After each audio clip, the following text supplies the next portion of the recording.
ప్రభునామంలో మీ అందరికీ వందనాలు తెలియజేసుకుంటూ ఉన్నాను. Indian Baptist Christ machine church తరపున జరుగుతున్న ఈ లైవ్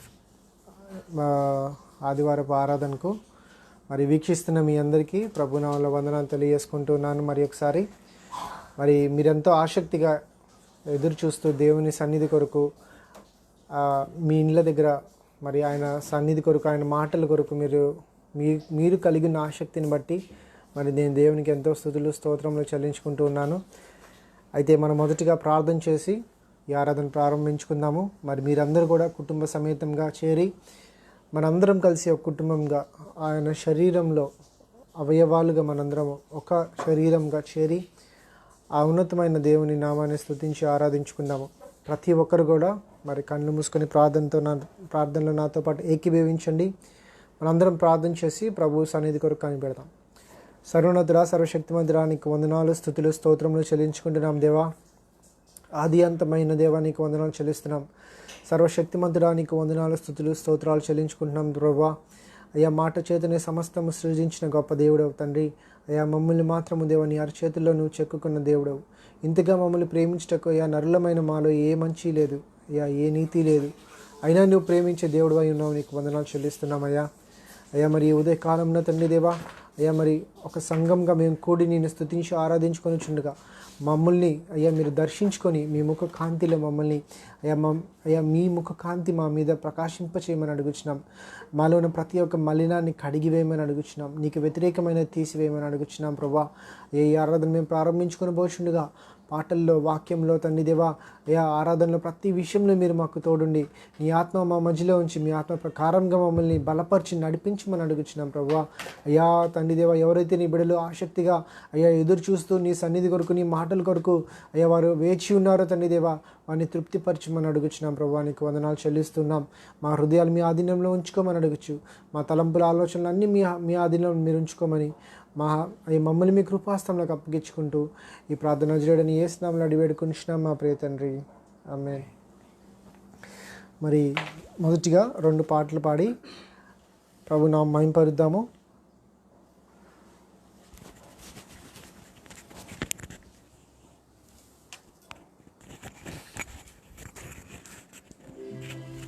హల్లెలూయా.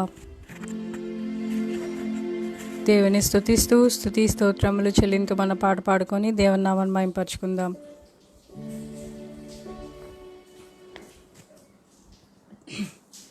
స్తుతి స్తోత్రములు చెల్లింతును, స్తుతి గీతమునే పాడెదను. స్తుతి స్తోత్రములు చెల్లింతును, స్తుతి గీతమునే పాడెదను. హోసన్నా హోసన్నా హోసన్నా హోసన్నా, హల్లెలూయా హల్లెలూయా హల్లెలూయా హల్లెలూయా. స్తుతి స్తోత్రములు చెల్లింతును, స్తుతి గీతమునే పాడెదను. స్తుతి స్తోత్రములు చెల్లింతును, స్తుతి గీతమునే పాడెదను. ప్రభు ప్రేమకు నీ పాత్రుడనా, ప్రభు కృపలకు నీ నారుడనా. ప్రభు ప్రేమకు నీ పాత్రుడనా, ప్రభు కృపలకు నీ నారుడనా. నన్ను కరుణించిన నా యేసుని నా జీవిత కాలమంతా స్తుతించెదను. నన్ను కరుణించిన నా యేసుని నా జీవిత కాలమంతా స్తుతించెదను. హోసన్నా హోసన్నా హోసన్నా హోసన్నా, హల్లెలూయా హల్లెలూయా హల్లెలూయా హల్లెలూయా. స్తుతి స్తోత్రములు చెల్లింతును, స్తుతి గీతమునే పాడెదను. స్తుతి స్తోత్రములు చెల్లి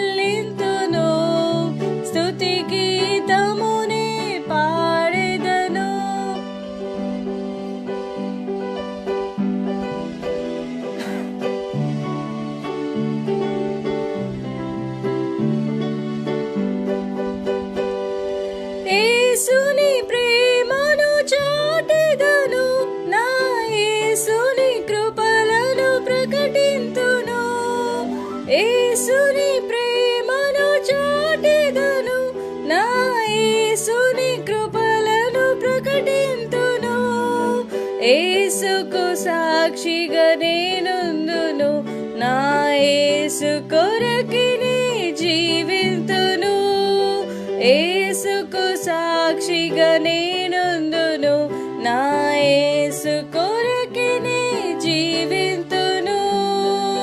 హోసన్నా హోసన్నా హోసన్నా హోసన్నా, హల్లెలూయా హల్లెలూయా హల్లెలూయా హల్లెలూయా.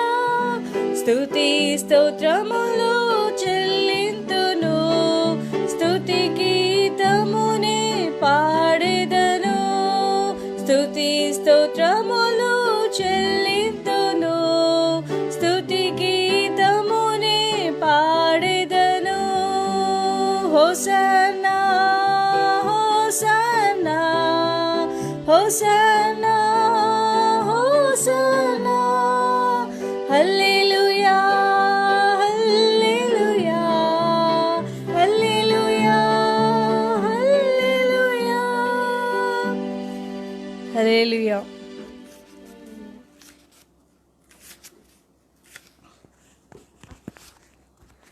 అలాగే దేవుని నామాన్ని మహిమపరుస్తూ, ఆయన మాట ఇచ్చి నెరవేర్చే దేవుడుగా ఉన్నాడు, వాగ్దానం చేసి నెరవేర్చే దేవుడుగా ఉన్నాడు.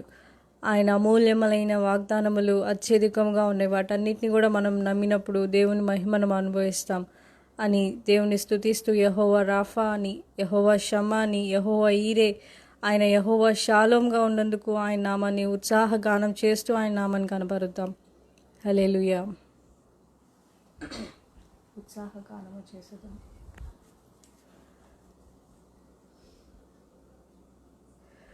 ఉత్సాహగానము చేసేదము, కనపరచెదము మన యేసయ్య నామమును.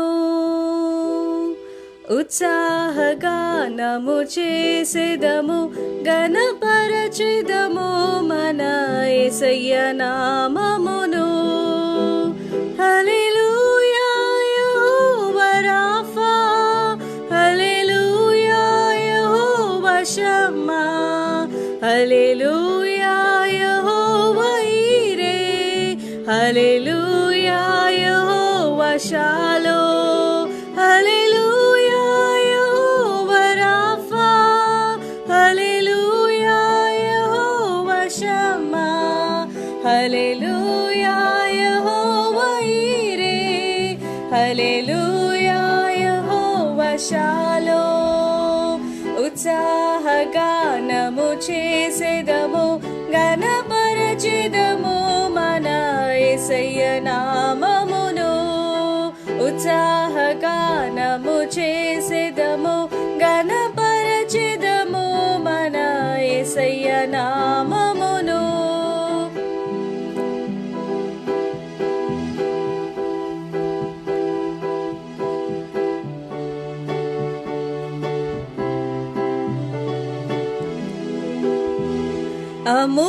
అమూల్యములైన వాగ్దానములు అత్యధికముగా ఉన్నవి. అమూల్యములైన వాగ్దానములు అత్యధికముగా ఉన్నవి. వాటిని మనము నమ్మిన ఎడల దేవుని మహిమను అనుభవించెదము. వాటిని మనము నమ్మిన ఎడల దేవుని మహిమను అనుభవించెదము. హల్లెలూయా యెహోవా రాఫా, హల్లెలూయా యెహోవా షమ్మా, హల్లెలూయా యెహోవా ఈరే, హల్లెలూయా యెహోవా షాలోమ్, హల్లెలూయా యెహోవా రాఫా, హల్లెలూయా యెహోవా షమ్మా, హల్లెలూయా యెహోవా ఈరే, హల్లెలూయా యెహోవా షాలోమ్. ఉత్సాహగానము చేసేదము, గణపరచెదము మన యేసయ్య నామమును. ఉత్సాహగానము చేసెదము గణపరచెదము మన యేసయ్య నామమును. ఆత్మీయ ఆరాధనలు జరుగుచున్నవి, ఇవన్నీ వాగ్దాన ఫలములేగా. ఆత్మీయ ఆరాధనలు జరుగుచున్నవి, ఇవన్నీ వాగ్దాన ఫలములేగా. ఆత్మాభిషేకము సమృద్ధిగా పొంది ఆత్మీయ వరములు అనుభవించెదము. ఆత్మాభిషేకము సమృద్ధిగా పొంది ఆత్మీయ వరములు అనుభవించెదము.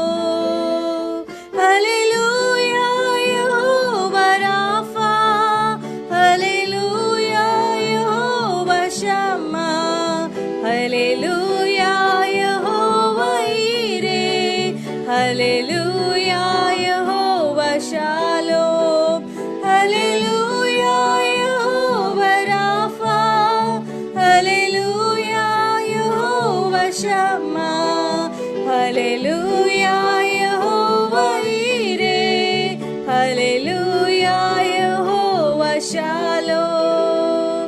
ఉత్సాహగానము చేసెదము గణపరచెదము మన యేసయ్య నామమును.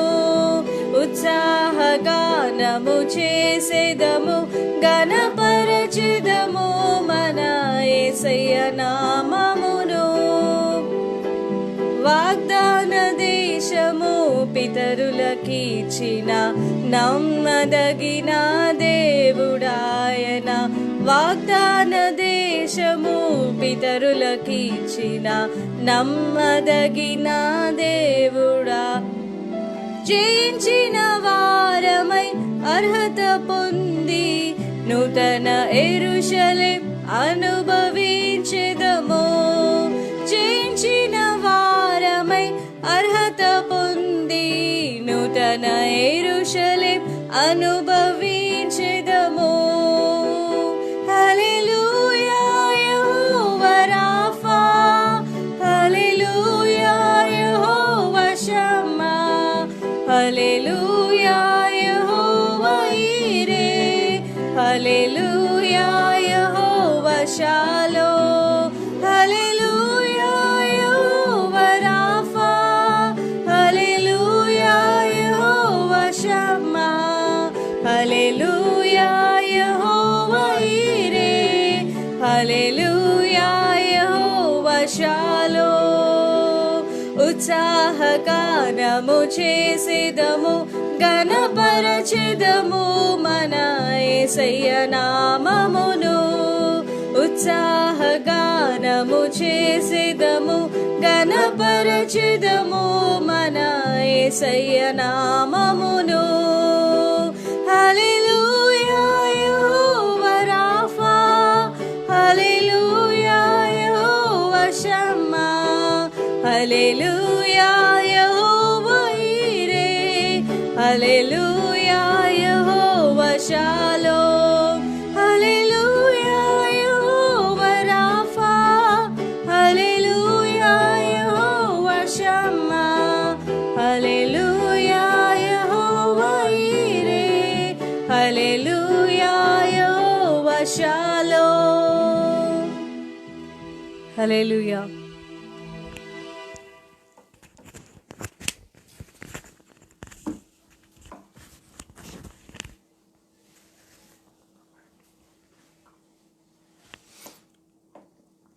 మరి ఇంతవరకు మనం ప్రభుని పాటలతో స్తుతించుకొని ఆరాధించుకొని ఉన్నాము. మరి మనము ఆరాధనకు వెళ్ళక ముందు కొద్ది నిమిషాలు దేవుని వాక్యము మనము గమనిద్దాము. దేవుని వాక్యం చదువుదాము. బైబిల్స్ ఉన్న వారందరూ మీ దగ్గర బైబిల్ ఉన్నట్లయితే మరి కీర్తనలు 139వ కీర్తన.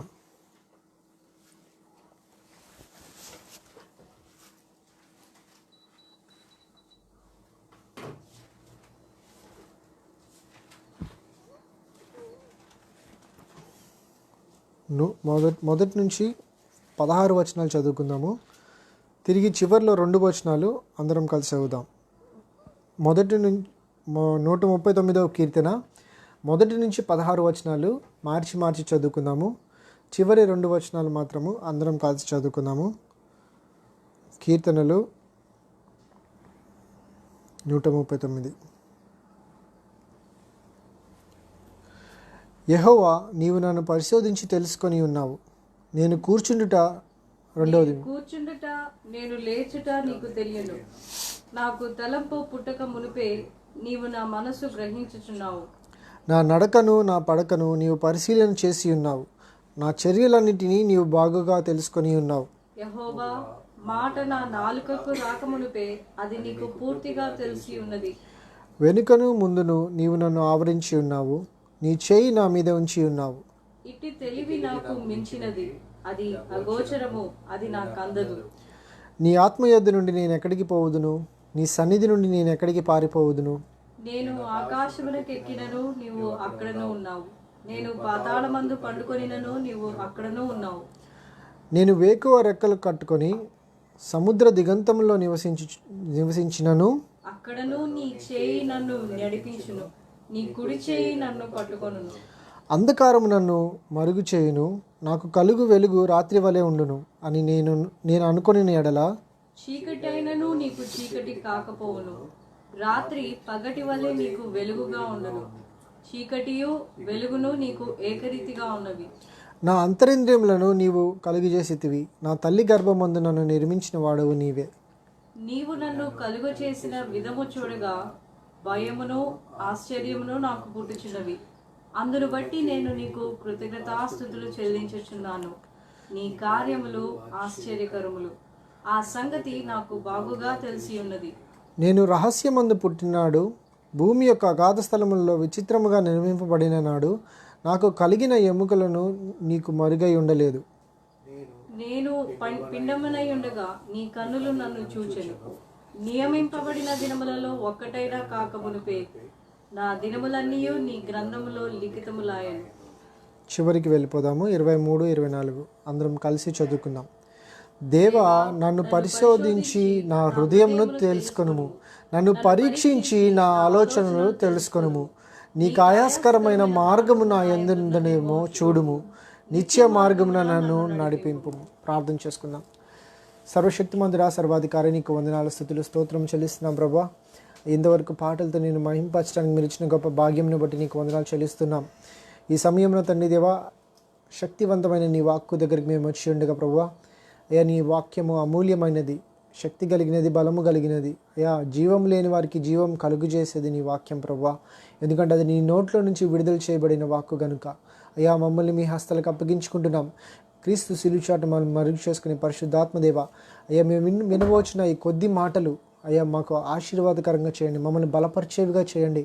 నీకు దగ్గరగా మేము చేరునట్లుగా ఈ వాక్యం మమ్మల్ని బలపరచలాగిన కృప చూపించి నడిపించమని అడుగుచు మమ్మల్ని అందరినీ మీ కృపాహస్తంలోకి అప్పగించుకుని వచ్చినాం. అయ్యా ప్రభువా, ఎవరైతే నీ బిడలు అయ్యా నీ వాక్యం కొరకు ఎదురు చూస్తున్నారో, అయ్యా నీ మాటల కొరకు, ఆదరణ మాటల కొరకు చూస్తున్నారో, వారిని మీరు దర్శించుకొని బలపరచమని అడుగుచున్నాం. మమ్మల్ని అందరినీ మీ కృపాహస్తంలోకి అప్పగించుకుంటూ ఈ కొద్ది మాటలు తండ్రి దేవా అయ్యా మాకు మా వినికిడిలో మీరు దీవించమని అడుగుచు మమ్మల్ని మీ కృపాహస్తంలోకి అప్పగించుకుంటూ ఈ ప్రార్థన చేయడం చేస్తున్నాం, నడిపెట్టుకుంటున్నాం తండ్రి. ఆమేన్. సో మనం చదువుకున్న వాక్య భాగంలో మనం గమనించినట్లయితే దావీదు రాసిన కీర్తన మనకి అక్కడ తెలుస్తున్నది. ప్రారంభించడంతోనే యెహోవా, నీవు నన్ను పరిశోధించి తెలుసుకొని ఉన్నావు. నేను కూర్చుండుట నేను లేచుట నీకు తెలియను, నాకు తలంపులు పుట్టక మునిపే నీవు నా మనసు గ్రహించుచున్నావు. అంటే మనుషులంగా మనం ఏమనుకుంటామంటే, నేనేం ఆలోచిస్తానో, నేను ఏమి డెసిషన్ తీసుకుంటానో, ఏ నిర్ణయం తీసుకొని నేను వెళ్తానో అది నా చివరి దశకి నన్ను తీసుకొని వెళ్తుంది అనుకుంటాం. అయితే దేవుడు అన్నిటికంటే గొప్పవాడు. మన తలంపులు మన హృదయంలోనికి రాకముందే దేవుడు ఎరిగి ఉన్నాడంట. అంటే మనం ఎంత చెడ్డవారమో, ఎన్ని పాపాలు చేయబోతున్నామో, ఎంత నీచ స్థితికి దిగజారుతామో మన ప్రభువుకి ముందే తెలుసు, మన దేవునికి ముందుగానే తెలుసు. ఆయన మన హృదయాన్ని ఎరిగినవాడు. మనం చూస్తే కనుక ప్రతి మనిషి జీవితంలో మూడు ఉంటాయి ప్రాముఖ్యంగా. ఒకటేంటి, జరిగిపోయినది, ఇంకోటి ఏంటి జరుగుతున్నది ప్రజెంట్, తర్వాత ఏంటంటే జరగబోయేది భవిష్యత్తు.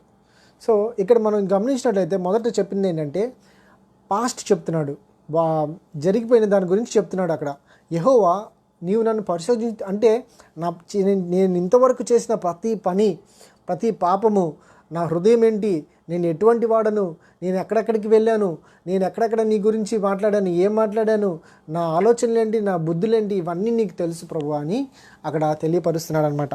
సో తన పాస్ట్ గురించి, నా పాస్ట్ గురించి, నా ప్రతి ఒక్క పాస్ట్ గురించి మీకు తెలుసు ప్రభువా అని చెప్తున్నాడు. చాలామందికి మనకు నచ్చనిది ఏంటంటే మన జరిగిపోయిన సంగతులు, మన పాస్ట్ని మనము చాలాసార్లు మనం జీర్ణించుకోలేము, మనకి నచ్చదు, ఎందుకంటే మనం చేసిన తప్పులు అక్కడ కనిపిస్తుంటాయి. అయితే ఇక్కడ కీర్తనకారుడు ఏమని చెప్తున్నాడంటే పరిశీలించిన, అంటే దేవుడు పరిశీలన అంటే అబ్జర్వింగ్, ఊరికే చూడటం కాదు, నువ్వు ఎలా చేసావు, ఏ తలంపుతో చేసావు, నీ పడి ఉన్న స్థితి ఏంటో దేవునికి తెలుసు. అక్కడ చెప్పిన తర్వాత నా నడక నా పడక నీవు పరిశీలన చేసి ఉన్నావు, నా చర్యలన్నిటినీ నీవు బాగా తెలుసుకుని ఉన్నావు, సో నేనేంటో నీకు పూర్తిగా తెలుసు ప్రభువా అని ఒక మాట చెప్పాడనమాట. ఆ తర్వాత భవిష్యత్తు కోసం మాట్లాడుతున్న 4వ వచనంలో యెహోవా మాట నా నాలుకకు రాక మునిపే అది నీకు పూర్తిగా తెలిసి ఉన్నది, నీవు వెనుక ముందును నీవు నన్ను ఆవరించి ఉన్నావు. అంటే దేవునికి తెలియకుండా నువ్వు ఎక్కడికి వెళ్ళలేవు, ముందుకు వెళ్ళి పరిగెట్టినా, వెనక్కి వెళ్ళినా, ఎక్కడికి వెళ్ళి దాక్కున్నా కానీ అన్ని దేవుడు ఆవరించడం అంటే ఇంకా చుట్టూ రౌండ్ చేయటం అనమాట ఆవరించడం అంటే.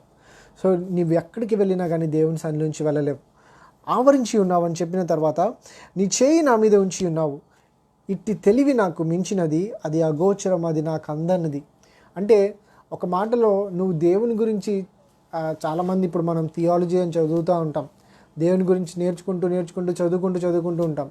మనం ఎంత చదివినా కానీ, ఎన్ని పుస్తకాలు రాసినా కానీ, ఈ లోకమంతట్లో నీకు దేవుని గురించి తెలిసినంత ఈ లోకంలో ఎవరికి తెలియదని నువ్వు అనుకున్నావేమో అని నువ్వు అనుకున్నా కానీ దేవుని గురించి నీకు తెలిసింది చాలా కొంచెమే. మనం నిర్మింపబడిన, మనకిచ్చిన ఈ బ్రెయిన్స్కి మనము దేవుణ్ణి ఇంత అని లిమిట్ చేయలేం. మనం వాక్యం మనకి ఎంత తెలిసినా కానీ దేవుని గూర్చిన ఆ ప్రత్యక్షత మనకు తెలిసేది చాలా కొంచెమే. అసలు దేవుని యొక్క గుణగుణాలు మనము ఈ వాక్యంలో చదివితే చాలా ఉంటాయి, వాటిల్లో కొన్నే మనము గ్రహించగలం, మనం తెలుసుకోగలం. అసలు దేవుడు ఎవరు, ఎలా, ఏంటి అనేది మనుషులమైన మనకి గ్రహించడానికి మన బుద్ధి జ్ఞానంలో సరిపోవు. చాలామంది అనుకుంటారు చాలామంది పెద్ద పెద్ద డిబేట్స్ పెట్టుకుంటారు, దేవుడు ఇది, దేవుడు అంటే అది. కానీ ఇవన్నీ కూడా మనకి తెలిసిన మన లిమిట్లోనే మనం మాట్లాడుకునేది. కానీ దేవుడు వాటికి మించిన దేవుడు, హీఈస్ అన్ ఇన్ఫైనైట్ గాడ్. అందుకని ఏమంటాడంటే ఒక మాటలో ఈ కీర్తనకారుడు ఇవన్నీ చెప్పడానికి కారణం ఏంటి తెలుసా? ఇంకా ముందు మనం చూసినట్లయితే నేను ఆకాశంలోకి ఎక్కినను, నీవు అక్కడ ఉన్నావు. అంటే మనకి ఇక్కడ ఆయన చెప్పే మాటల్లో దేవుడు ఏంటో మనకి వివరిస్తున్నాడు కీర్తనకారుడు. దేవుడు అంటే ఎవరు, అసలు దేవుడు ఏంటి, ఆయన చూసేది ఏంటి, ఆయన ఆలోచన చేసేది ఏంటి, నీ నుంచి నా నుంచి ఆయన కోరుకునేది ఏంటి అనేది ఈ కీర్తన గురించి దేవుడు మనతో ఈరోజు ఈ ఉదయకాలంలో మనతో మాట్లాడబోతున్నారు. చాలామంది అంటారు శ్రమ వచ్చినప్పుడు దేవుడా ఎక్కడున్నావు, అసలు నువ్వు చూస్తున్నావా, అసలు నువ్వు వింటున్నావా అని మనం చాలా ప్రశ్నలు వేస్తుంటాం. అందుకని దేవుని వాక్యంలో రాయబడి ఉంది ఏంటంటే నీకు చెవులు ఇచ్చినవాడు వినకుండా ఉంటాడా, కన్నులు ఇచ్చినవాడు నేను చూడకుండా ఉంటాడా? కానీ మనుషులు మనం ఆలోచిస్తామంటే దేవుడు మమ్మల్ని వదిలేశాడండి, దేవుడు మమ్మల్ని చూడట్లేదండి, దేవుడు విడిచిపెట్టాడండి అని మనం అనుకుంటాం. కానీ ఆయన ప్రతి విషయాన్ని చూస్తున్న దేవుడు. ఎంతవరకు ఏం చేసావో ప్రతి ఒక్కటి చూసిన దేవుడు, ఏం చేయబోతున్నావో కూడా తెలిసిన దేవుడు. అంత గొప్ప దేవుని మనం స్తుతించుకొని ఆరాధించుకుంటున్నాం. ఆయన బిడ్డలుగా మనం ఉంటున్నాం. మనం కలిగి ఉన్న దేవుడు సర్వశక్తిమంతుడు, సర్వభౌమాధికారి, అంటే ఈజ్ అ సావరెన్ గాడ్. ఆయనకి తెలియకుండా మరుగు చేయబడింది ఏది కూడా లేదు. అంత గొప్ప దేవుని మనము స్తుతించుకొని ఆరాధించుకుని ఇక్కడ కీర్తనకారుడు అదే మాట్లాడుతున్నాడు. ఆయన ఆకాశం ఆయన్ని అంటే దాని వెడల్పు కానీ ఏదన్నా ప్రతి ఒక్కటి మీరు మీ జ్ఞానానికి తెలిసిన ఏ ఒక్కటైనా చెప్పండి, అందులో దేవుడు ఉంటాడు. దేవుడికి తెలియకుండా అది ఉండదు. సో పాతాళ ముందు పండుకొని నీవు అక్కడ ఉన్నావు, నేను వేకువ రెక్కలు కట్టుకొని సముద్ర దిగంతంలో నివసించినాను. అంటే ఇంకా ఒక మాటలో చెప్పాలంటే ప్రభా నేను ఎక్కడికి వెళ్ళినా కానీ నువ్వు ఉంటావు, నీ నుంచి నేను దాక్కుని ఏం చేయలేను. పోనీ నా తలంపుల్లో నేను ఏం ఆలోచిస్తున్నాను దేవునికి తెలియదేమో అనుకొని మనం లోపల బయటకు ఒకటి పలికినా కానీ లోపల మనం ఏం తలుచుకుంటామో దేవునికి తెలుసు. అందుకని కదా యేసుక్రీస్తు వారు మందిరంలో కూర్చొని అక్కడ అందరు కానుకలు ఇస్తుంటే ఆయన చూసి భేద విధవరాలు ఎంత ఇచ్చిందో చూసి ఆయన ఆవిడ గురించి అక్కడ వాళ్ళందరికీ చెప్పిన మాట మనకు తెలుసు, ఆవిడ కలిగిన దాంట్లో సమస్తం ఇచ్చింది అని. అదే మనుషులంగా మనం బయట నుంచి చూసామనుకోండి 2 కాసులు అనుకుంటాం మనం, కానీ దేవుడు అలా చూడలేదు. ఆయన హృదయ లోతులు చూశాడు. ఆవిడ కలిగి ఉన్నది మొత్తం ఇచ్చింది, ఈవిడ కంటే ఇచ్చిన వాళ్ళు ఎవరు కూడా ఇక్కడ లేరు అని చెప్పారు యేసుక్రీస్తు వారు. ఆ దేవుడి యొక్క గొప్ప గుణం ఏంటంటే, అందుకనే మనుషులు ప్రేమించినట్టుగా దేవుడు ప్రేమించడు, మనుషులు చూసినట్టుగా దేవుడు చూడు. అందుకే లోకానికి దేవునికి పూర్తిగా వ్యత్యాసం ఉంటుంది. ఈ లోకం నిన్ను ఒకవేళ త్రోసిపుచ్చిందా, నిన్ను వద్దు అనుకుందా, అలాంటి వాళ్ళని దేవుడు కోరుకుంటాడు. మనం దావీదు గురించి మనం చదువుకుంటాం కదా, దావీద్ని అభిషేకించడానికి సమయాలు పిలవమన్నప్పుడు కనీసం దావీద్ని వాళ్ళ తండ్రి గారు పిలిచి కూర్చోబెట్టాడు, నా కుమారుడు అని చెప్పుకోవడానికి కూడా ఇష్టపడ్డు. ఇంకొక్కడున్నాడండి వాడు అక్కడ గొర్రెలు కాసుకుంటాడంట. ఆ రీతిగా దావీదుని తన తండ్రి చూసుకుంటే, కానీ పరలోకపు తండ్రి అటువంటి వారిని పిలుచుకునే దేవుడు. సో ఈ రోజున నువ్వు విడవబడ్డాను, నన్ను ఎవరు పట్టించుకోవట్లేదు, నన్ను ఎవరు చూడట్లేదు అనుకున్నాయేమో, నీ సమస్తము ఆయనకు తెలుసు. నీవు ఆయన దగ్గరికి వస్తే, ఆయన బిడ్డగా నువ్వు ఆయన నమ్ముకొని ఒప్పుకొని ఆయనలో జీవిస్తే నువ్వు రక్షింపబడతావు. ఈ మాటలు దేవుడు దీవించాలి. ఇంకను మనం చూస్తే అంధకారంలో మరుగు అంటే ప్రతి ఒక్కటి కూడా దేవా నీ కార్యములు ఆశ్చర్యములని ముగిస్తాడు. అక్కడ 14వ అధ్యాయంలో చివరిలో అక్కడ మాటలంటాడు, నీ కార్యములు ఆశ్చర్య కార్యములు, ఆ సంగతి నాకు బాగుగా తెలిసి ఉన్నది అంటే అనుభవించి తెలుసుకున్న మాటలు ఏవి చెప్తూ ఉన్నాడు. నేను రహస్యమందు పుట్టిన నాడు భూమి యొక్క అగాధ స్థలంలో, అంటే మనము పిండముగా తల్లి గర్భంలో ఉన్నప్పుడే దేవుడు మనల్ని చూసిన దేవుడై ఉన్నాడు. అంటే మనము ఏమై ఉన్నామో ముందు మన ప్రజెంట్ మన ఫ్యూచర్, ఈ 3 కూడా దేవుడికి తెలుసు, దేవుని చేతిలో ఉన్నాయి. సో ఈ రోజున నువ్వు నేను మనం భయపడనక్కర్లేదు. దేవుని బిడ్డలుగా మనం ఆయన చెంత మనం ఉన్నట్లయితే ఎటువంటి రోగమైన, ఎంత పెద్ద వైరస్ అయినా, అది ఏ రోగమైన, దానికి ఏ పేరైనా మీరు పెట్టండి, దేవుడు గ్రంథంలో ఏదైతే రాయించబడి ఉంటుందో అదే మన జీవితాల్లో జరుగుతుంది. దేవునికి స్తోత్రం. ఇక్కడ మనం చూసినట్లయితే నీ గ్రంథంలో లిఖితములాయను నా దినములన్నీ, అంటే ప్రతిరోజు కూడా దేవుని గ్రంథంలో లిఖితమై ఉన్నది. ఒక వ్యక్తిలా అన్నాడు, దేవుడు రాసే పెన్నుకి కానీ పెన్సిల్ కానీ రబ్బర్ ఉండదంట. అంటే ఆయన తప్పులు రాయడు చెరిపేయడానికి, ఆయన రాసేస్తాడు. ఆయన ఒకసారి రాశాడంటే అది పర్ఫెక్ట్. అది మన దేవుడు. అంత గొప్ప దేవుని మనం స్తుతిస్తూ ఆరాధిస్తున్నాం. ఇది మనం అనుకుంటాము, నేను చేసే క్రియలను బట్టి, నేను చేసే కార్యాలను బట్టి దేవుడు నన్ను లెక్కిస్తాడేమో అనుకుంటాము. కానీ దేవుడు అన్నిటికంటే మొదటిగా ఆయన కావాల్సినది మన హృదయం. అనేక మార్లు నేను మీకు తెలియపరిచి ఉన్నాను, మన హృదయం జాగ్రత్తగా మనము దేవుని ఎదుట మనము పరిశుద్ధంగా ఉండాలంటే మనం బయటకు కనిపించేది కాదు, మన హృదయం పరిశుద్ధంగా ఉండాలి. దేవుడు అంటాడు, మిమ్మల్ని మీరు శుద్ధి చేసుకునండి అంటాడు. అది మనల్ని మనం శుద్ధి చేసుకుని ఆయన దగ్గరికి రావాల్సిన వారమై ఉంటున్నాం. సో ఈ 139వ కీర్తన మొత్తం నేను ఎందుకు చదివించానంటే, మనం సేవిస్తున్న దేవుడు గొప్ప దేవుడు. అంటే ఆయన శక్తికి మనము అంచనాలు వేయలేము. అంత గొప్ప దేవుని మనం స్తుతిస్తున్నాం, అంత గొప్ప దేవుని మనం ఆరాధిస్తున్నాం. అయితే ఈ గొప్ప దేవునికి ఏం కావాలంట? చివరి 2 వచనాలు మనం చదువుకున్నవి. అక్కడికి వెళ్ళకముందు నేను మీకు ఒక 2 అధ్యాయాల్లోని వాక్యాలు నేను మీకు చూపించి నేను ముగిస్తాను. రోమీయులకు రాసిన పత్రిక 11వ అధ్యాయానికి వెళ్దాం మనం. రోమీయులకు రాసిన పత్రిక 11వ అధ్యాయంలోకి వెళ్తే అక్కడ 11 ప్రారంభంలో మనకి ఎలాగైతే ఏముంటుందంటే, అలాగైన ఎడల నేను అడుగున్నదేమనగా, అంటే అక్కడ ముందు ఇంకోటి ఏదో డిస్కషన్ జరిగింది అక్కడ. సో అదంతా 10వ అధ్యాయంలో అక్కడ రాయబడి ఉంటుంది. రోమీయులకు రాసిన పత్రిక 10వ అధ్యాయంలో ఏముంటుందంటే, దేవుడు ఇశ్రాయేలీయుల జనాంగాన్ని ఎన్నుకున్నాడు, రక్షణ వాళ్ళకి ఇవ్వాలని దేవుడు యేసుక్రీస్తు వచ్చింది వాళ్ళ కోసమని అక్కడ ఉంటుంది. ఆ ఉన్న మాటల తర్వాత ఇక్కడ ఈ మాటలు నేను ఎంచుకోవడానికి ప్రాముఖ్యమైన మాటలు కారణం ఏంటంటే చివరిలో మీకు అది అర్థమవుతుంది. 11 మొదటి నుంచి చదువుదాం. అలాగైన ఎడల నేను అడుగునదేమనగా, దేవుడు తన ప్రజలను విసర్జించనా? అట్లా అనరాదు. నేను కూడా ఇశ్రాయేలీయులను, అబ్రహాము సంతానమందలి బెన్యామీను గోత్రమునందు పుట్టిన వాడను. తాను ముందు ఎరిగిన తన ప్రజలను దేవుడు విసర్జింపలేదు. ఏలియాను గూర్చిన భాగములో లేఖనము చెప్పునది మీరెరుగరా? ప్రభువా, వారు నీ ప్రవక్తలను చంపిరి, నీ బలిపీఠములను పడగొట్టిరి, నేనొక్కడనే మిగిలి ఉన్నాను, నా ప్రాణము తీయచూచుచున్నారు అని ఇశ్రాయేలునకు విరోధముగా దేవుని ఎదుట అతడు వాదించు. ఇక్కడ మనకేం కనిపిస్తున్నదంటే ఏలియా ప్రవక్త తన్ని చంపడానికి అంటే దేవునితో వాదన చేస్తున్నాడు అనమాట. అయ్యా, నీ ప్రజలు నీ మాటలు నేను చెప్పినప్పుడు నన్ను వెంబడించి చంపాలని చూస్తున్నారు. నీ అన్న వారందరినీ కూడా వాళ్ళు విడిచిపెట్టట్లేదు. ఇశ్రాయేలీలు అంతగా దేవుని విసర్జించారు. అసలు ఒక మాట అక్కడ ఉంటుంది ఏంటంటే,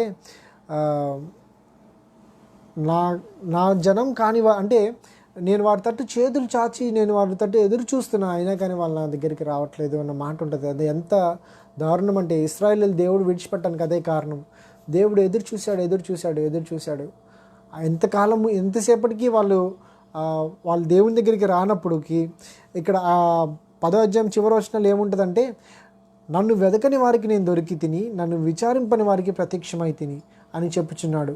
అంటే దేవుడు ఇశ్రాయేలీయుల్ని ఇంకా వీరు ఎన్ని చెప్పినా కానీ వీరు నా దగ్గరికి వచ్చేవారుగా లేరు అని చెప్పి ఆ రక్షణ అనే అనుభవాన్ని అన్యులమైన మనకి ఇచ్చినట్టుగా అక్కడ కనిపిస్తుంది. ఆ తర్వాత మనము గమనించినట్లయితే 4వ వచనం నుంచి చదువుదాం. అయితే దేవోక్తి అతడితో ఏమి చెప్పుచున్నది? బయలుకు మోకాలని 7,000 మంది పురుషులను నేను శేషముగా నుంచుకొని ఉన్నాను. బయలుకు మోకాలునని 7,000 మంది పురుషులను నేను శేషముగా నుంచుకొని ఉన్నాను. దేవుడు ఎప్పుడు కూడా శేషము లేకుండా ఆయన ఉంచడు. దేవునికి స్తోత్రం.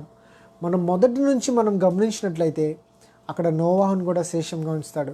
అలాగా ప్రతి విషయంలో కూడా శేషంగా దేవుడు ఉంచుకోవాలని ఆశిస్తాడు. అందరినీ పూర్తిగా నాశనం చేయడు. అక్కడ మనం యెషయా గ్రంథం 1వ వచనం చదివినట్టయితే, నేను వీరిని పూర్తిగా నాశనం చేస్తే సొదొమ గొమొర్రాలాగా అయిపోతారేమో, అంటే అంత బూడిదలాగా అయిపోతారేమో. అలాగే దేవుడు చేయడు. ఆయన శేషంని ఉంచే దేవుడు. అయితే ఈ శేషంలో ఎవరున్నారు? అక్కడ మాట మనకు కనిపిస్తున్నది, బయలుకు మోకాలునని, అంటే ఈ లోక దేవతకు మోకాలునని వారు, ఈ లోక ఆశలకి మోకాలునని వారు, ఈ లోకంలో ఉన్నదానికి తలంచేవారు కాని వారినే దేవుడు శేషంగా ఆయన ఎంచుకొని ఉన్నాడు అని చెప్తున్నారు. ఈ రోజున మనమందరం చాలామంది భయపడుతూ ఉండొచ్చు. ఎప్పుడు ఏమవుతుందా, ఎవరికి ఏమవుతుందా, ఎలా ఏమైపోతామా అనే తలంపులు, భయంతో మనందరం ఉండొచ్చు. అయితే దేవుని వాక్యం మనకు చెప్తుంది, మనం శేషంలో ఉండాలంటే ఈ లోకంలో ఉన్న దానికి మనము తల ఉంచకూడదు, మనం మోకాలు ఊనకూడదు, వాటిని ఆరాధించకూడదు, వాటి వైపు మనం చూడకూడదు. మనకి జీవం ఇచ్చే యేసు వైపు మనం చూడాలి. ఆ మాటలు చెప్పినాక 5, 6, 7 వచనాలు చూద్దామండి. చాలా మంచి మాటలు అవి. అది కృపచేతనైన ఎడల 5వ వచనం, అలాగుననే అప్పటి కాలమందు సైతము కృప యొక్క ఏర్పాటు చొప్పున శేషము మిగిలి ఉన్నది. ఈ శేషం మిగలటానికి కారణం ఏంటంటే దేవుని యొక్క కృప. ఆ కృప మన మీద ఉంటే మనం ఆ శేషంలో ఉంటాం. తర్వాత అది కృపచేతనైన ఎడల ఇకను క్రియల మూలమైనది కాదు, కాని ఎడల దేవునికి స్తోత్రం. అంటే ఇప్పుడు నేను మీకు ముందే చెప్పిన మాటలు ఇవే. మనం ఏం చేస్తున్నామో దాన్ని బట్టి కాదు, దేవుని కృప మన మీద ఉంటే మనం ఆ శేషంలో ఉంటాం. ఆయన కృప మన మీద ఉంది కాబట్టి ఆయన మనం తెలుసుకోగలిగాం. ఆయన కృప మన మీద ఉంది కాబట్టి మనం పరిశుద్ధులుగా ఉండగలుగుతున్నాం. ఆయన కృప మన మీద ఉంది కనుకనే మనం ఈ లోకపు వాటికి తల వంచే వారంగా మనం లేము. ఇదేదో మనలో మంచి, మనలో నిష్ఠ అని మనం అనుకుంటే మనకంటే దీనిలో ఎవడున్నాడు, అంటే మనకంటే వ్యర్థుడు ఎవరు ఉంటారు అన్నమాట. మనము మన సొంత ఆలోచన, నా బలము నా శక్తి అని మనం అనుకుంటే అది ఎప్పటికైనా నాశనం అయిపోతుంది. మనం పడిపోయే స్థితికి తీసుకువెళ్తుంది. ఇది నాది, నేను నాలో ఉన్న పరిశుద్ధత, నా మంచితనము నేను చేస్తున్నాను అనుకుంటే. కానీ ఇక్కడ దేవుడు మనతో మాట్లాడుతున్నది ఏంటంటే కేవలం కృపచేత. ఆయన నిన్ను నన్ను చూస్తున్న మనల్ని కృపలో మనం ఈ రోజున సజీవులంగా ఉన్నామంటే ఆయన కృప. ఏ అపాయము ఏ తెగులు మన గృహంకి రాలేదంటే ఆయన కృప. ఆ కృపలో మనం ఉన్నామా? మనం దేవుని జీవించిన కాలం అంతా ఆయన కొరకు జీవించవలసిన వారమై ఉన్నాం. అందుకనే కదా 23-24 వచనాల్లో ఆ మాట రాయబడి ఉంది. ప్రభువా దేవా నన్ను పరిశోధించి నా హృదయంను తెలుసుకొనుము, నన్ను పరీక్షించి నా ఆలోచనలు తెలుసుకొనుము. అంటే ప్రభువా మొదట నేనేంటో నీకు తెలిసి ఉన్నది అని చెప్పాడు. ఇప్పుడు నేనున్న స్థితి నన్ను తెలుసుకొనుము అని చెప్పి ఆ తర్వాత ఆ సబ్మిషన్ అనేది మనకు కనిపిస్తున్నది అక్కడ 24వ వచనంలో. నీకు ఆయాస్కరమైన మార్గము నా ఎన్ను ఉందేమో చూడుము, నిత్య మార్గం నన్ను నడిపించుము. ఒకవేళ ప్రభువా నీకు నచ్చనిది ఏదన్నా నా హృదయంలో ఉంటే నన్ను తీసివేయము, ఆ తర్వాత నన్ను సరియైన మార్గంలో ఉంచుము. ఈ మాట మనం ప్రభువుకి చెప్పినప్పుడు ఆయన మన హృదయాన్ని మార్చే దేవుడిగా ఉంటున్నాడు, శుద్ధి చేసే దేవుడిగా ఉంటున్నాడు. చాలామంది మనం అనుకుంటున్నట్టుగా దేవుని సన్నిధిలో కూర్చున్నప్పుడు మంచిగా ఉంటే చాలు, దేవుని సన్నిధిలో భయభక్తులు కలిగి ఉంటే చాలు. కానీ దేవునికి అటువంటి భక్తి అక్కర్లేదు, అటువంటి చేసే మనుషులు కూడా దేవునికి ఇష్టం లేదు. ఆయన హృదయాల్ని చూసే దేవుడు, హృదయాంతరంగంలను చూసే దేవుడు కదా. అందుకని మన హృదయాలు ఏ విధంగా ఉన్నాయో మనం పరీక్షించుకుందాం. ఒకవేళ మనలో ఆయనకి ఆయాస్కరమైనవి ఏమైనా ఉన్నాయేమో ఈ సమయంలో దేవునికి మనము అవి చెప్పి ప్రభువా నన్ను శుద్ధినిగా చేసి అయా శుద్ధ హృదయంతో నేను స్తుతించి ఆరాధించే భాగ్యం నాకు దయచే ప్రభువా. అయా శుద్ధ హృదయంతో నేను స్తుతించాలి, నేను ఆరాధించాలి ప్రభువా అని అడుగుదాం ప్రతి ఒక్కరం కూడా. నేను చాలామంది ఇప్పుడు ప్రజెంట్ ఉన్న పరిస్థితుల్ని, అంటే ఈ వైరస్ గురించిన మాటలు అనేక మంది మనకి చెప్తున్నారు. ఇప్పుడు తగ్గిపోతుంది, అప్పుడు తగ్గిపోతుంది. కొంతమంది అయితే డేట్లు ఇస్తున్నారు, జూలై అని, జూన్ అని. నేనైతే ఒకటే చెప్తాను, మనం ఏమనుకుంటున్నామో లేదా మనకేం తెలుసో మనం చెప్పింది కాదు. దేవుడు ఒక చక్కటి మాట అక్కడ చెప్తాడు చూడండి. ఇర్మియా గ్రంథము 23 కనుక మనం వెళ్తే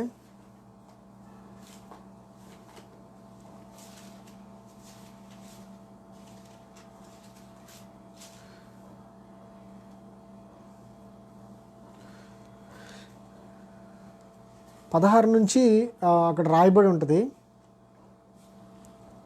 సైన్యములకు అధిపతియగు యెహోవా ఇలాగూ సెలవిచ్చుచున్నాడు, మీకు ప్రవచనములు ప్రకటించు ప్రవక్తల మాటలను ఆలకింపకుడి. వారు మిమ్మను భ్రమ పెట్టుదురు. వారు నన్ను తృణీకరించు వారితో మీకు క్షేమము కలుగునని యెహోవా సెలవిచ్చననియు, ఒకడు తన హృదయ మూర్ఖత చొప్పున నడువగా వానితో మీకు కీడు రాదనియో చెప్పుచు యెహోవా ఆజ్ఞను బట్టి మాట్లాడక తమకు తోచిన దర్శనమును బట్టి పలుకుదురు. యెహోవా మాట విని గ్రహించినట్లు ఆయన సభలో నిలుచువాడెవడు? నా మాటను గ్రహించినట్లు దాన్ని లక్ష్యము చేసేవాడెవడు? ఇదిగో యెహోవా వాక్కు, మహోగ్రతయను పెనుగాలి బయలు వెలుచున్నది. అది భీకరమైన పెనుగాలి, అది దుష్టుల తల మీదకి పెళ్ళున దిగును. ఇక్కడ దాకా మనం చూసిన మాటలు ఏమని ఉన్నాయంటే, చాలామంది ప్రవచనాలు చెప్పారు.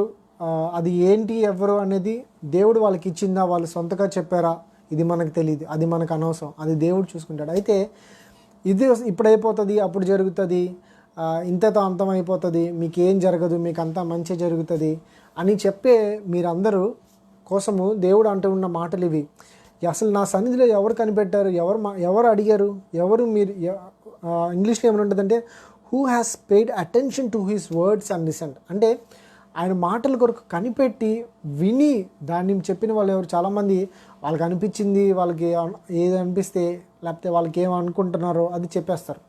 అది కాదు, దేవుడు ఏదైనా కార్యం తలపెట్టాడంటే ఆ మాట అక్కడ కనిపిస్తుంది చూడండి 20వ వచనంలో. తన కార్యమును సఫలపరచు వరకు తన హృదయాలోచనలను నెరవేర్చు వరకును యెహోవా కోపము చల్లారదు. దేవునికి స్తోత్రం. అంత్య దినములలో ఈ సంగతిని మీరు బాగుగా గ్రహించుదురు. అంత్య దినములలో ఈ సంగతిని మీరు బాగుగా గ్రహించదురు. ఇప్పుడు మనం ఆ అంత్య దినాల్లో మనం ఉంటున్నాం, మనందరికీ తెలుసు. అయితే ఇక్కడ మనం చూడాల్సిన మాట ఏంటంటే తలంపులు, హృదయ తలంపులు ఎవరి? దేవుని. ఆయన ఉగ్రత అంటే దేవుని యొక్క కోపము ఎప్పుడు వరకు ఆయన ఏమి చేయని ఉద్దేశించాడో, ఏమి చేయాలని తలంచాడో అంతవరకు ఆ శ్రమ అవ్వనివ్వండి, లేదంటే ఆ ఉపద్రవం ఏదైనా కానీ ఆయన ఏ తలంచాడో అని అనుకునేంత వరకు అది జరుగుతుంది అంతే. మనుషులు వచ్చి ఇది ఆగిపోతుంది, ఇంతటితో అవుతుంది అని మనం చెప్పడానికి లేదు. అది దేవుడు నిశ్చయించేది. మనం చేయగలిగింది ఏంటంటే ఆయన కృప కొరకు మనం కనిపెట్టుకుంటూ, ఆయన కృప కొరకు మనం ఎదురు చూస్తూ ఆయన సన్నిధిలో మనం గడపాలి. ఈ సమయము, ఈ వాక్యం నేను మీకు చెప్పడానికి ప్రాముఖ్యమైనది ఏంటంటే మనము దేవుని సన్నిధిలో కనిపెట్టవలసిన వారు ఉన్నాం. ప్రభువా, ఇది దేవా ఎందు నిమిత్తం వచ్చిందో నీకు తెలుసు. దీన్ని ప్రారంభించినది నువ్వే, దీన్ని అంతం చేయగలిగిన వాడివి నువ్వే. మమ్మల్ని నీ కృపలో జ్ఞాపకం చేసుకో అయ్యా. మనము దేవుని అడగగలం, దేవుని ప్రార్థించగలమే కానీ మనము ఇంతకు మించి మనం ఏం చేయలేం. కానీ మనం ఒకటి నమ్మకం విశ్వసించాల్సింది ఏంటంటే ఆయన కృపాహస్తాల్లో మనల్ని పట్టుకొని ఉన్నాడు. ఏది కూడా మనల్ని తాకకుండా చూసుకునే దేవుడు. అది కేవలం దేవుని హస్తంలో ఉన్నది. సో ఈ కొద్ది నిమిషాలు మనం కళ్ళు మూసుకొని ఆ గొప్ప దేవుని స్తుతిద్దాం. అక్కడే ఇర్మియాలోనే 23వ అధ్యాయంలోనే 23-24 వచనాల్లో ఏమని రాయబడిందో చూడండి ఒకసారి. నేను సమీపము నుండు దేవుడును మాత్రమేనా, దూరమున నుండు దేవుడును కానా? యెహోవా సెలవిచ్చిన మాట ఏదనగా, నాకు కనబడకుండా రహస్య స్థలములలో దాగగలవాడెవడైనా కలడా? నేను భూమి ఆకాశముల అందంతటనున్నవాడను కానా? ఇదే యెహోవా వాక్కు. ఆయన భూమి ఆకాశములంతటా విస్తరించి ఉన్న దేవుడు. ఆయన గొప్ప దేవుడు. గొప్ప అని ఈ లోకపరమైన మాట కాదు, దానికంటే మించిన మాటలు మనకి సరిపోవు. అంత గొప్ప దేవుడు. మనందరం కళ్ళు మూసుకొని దేవుని స్తుతిద్దాము, దేవుని ఆరాధించుకుందాం. ఆ పరిశుద్ధ దేవుడు నీకు నాకు విడుదల ఇవ్వటానికి ఈ లోకానికి దీనుడిగా వచ్చి ఉన్నాడు. మనం గత వారమే ఆయన ప్రేమను గురించి మాట్లాడుకున్నాం. ఆయన మనమే చూపించిన కృపను బట్టి మాట్లాడుకున్నాం. సిలువలో ఆయన చేసిన త్యాగాన్ని మనం జ్ఞాపకం చేసుకున్నాం. ఇంకా మన జీవితాల్లో ఈ లోకానుసారమైనవే పట్టించుకుంటున్నామా? మన హృదయాన్ని శుద్ధి చేయమని దేవుని అడిగి, అయ్యా శుద్ధ హృదయంతో నిన్ను అయ్యా ఆరాధించి స్తుతించే భాగ్యం నాకు ఇవ్వండి ప్రభువా అని ప్రతి ఒక్కరము ప్రభువుని అడుగుదాం.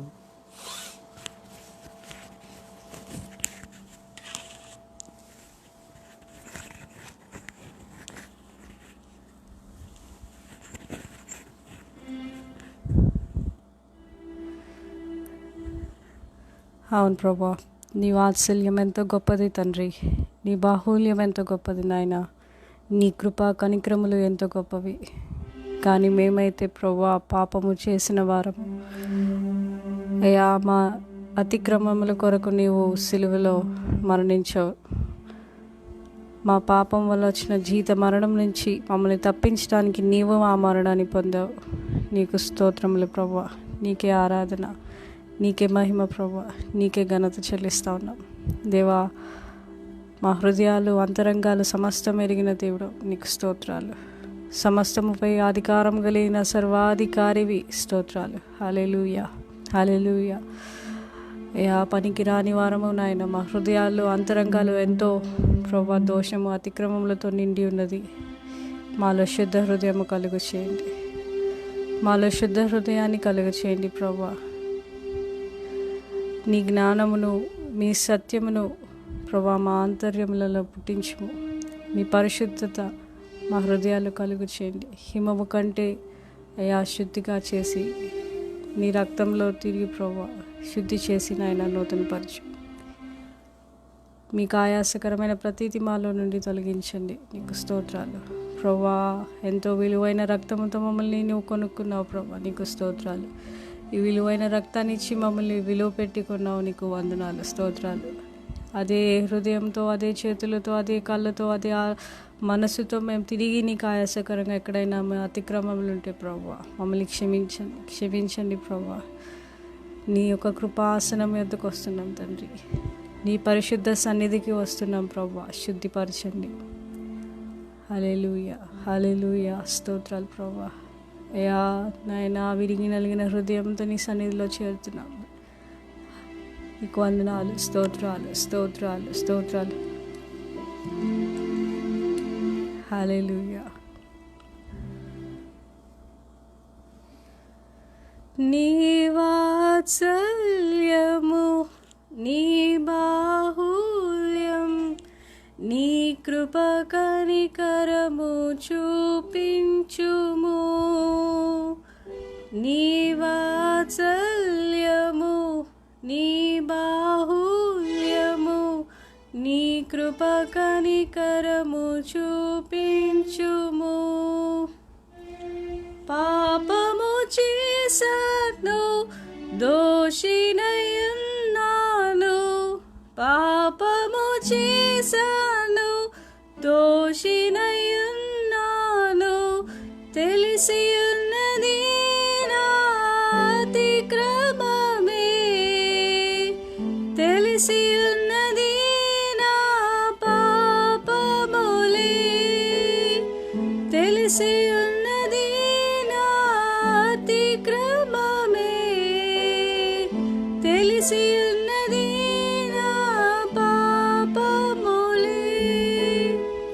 నీ సన్నిధిలో నా పాపములే ఒప్పుకొందునయా.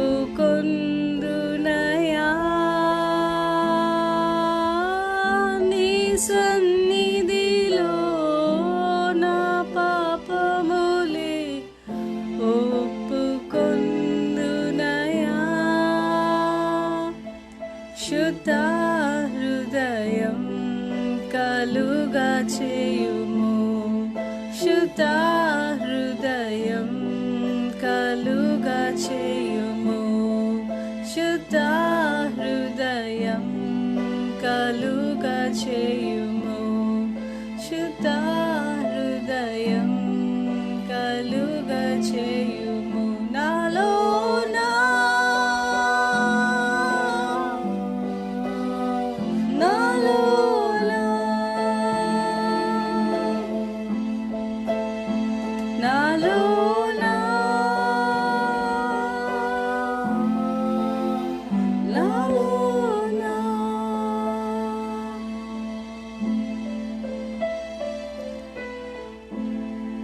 నీ జ్ఞానమును, నీ సత్యమును నా అంతర్యములో పుట్టించుము.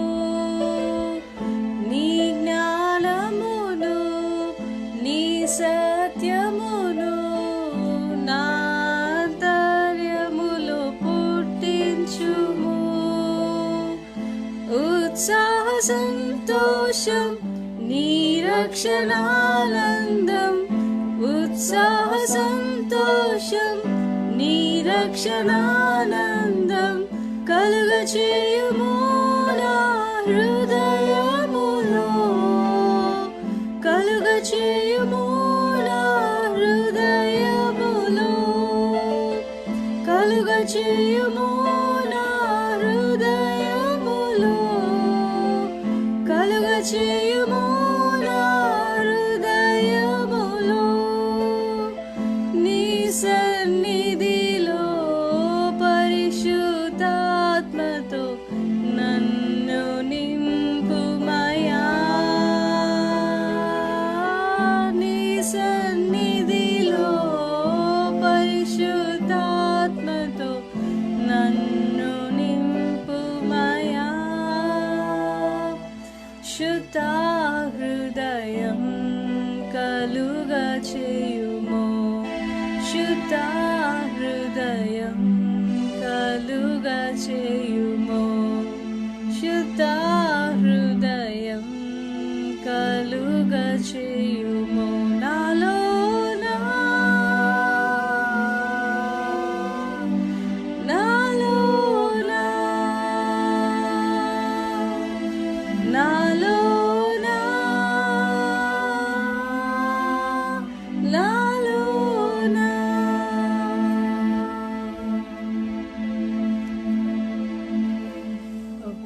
నీ రక్తము చేత మమ్మల్ని శుద్ధిపరచు తండ్రి.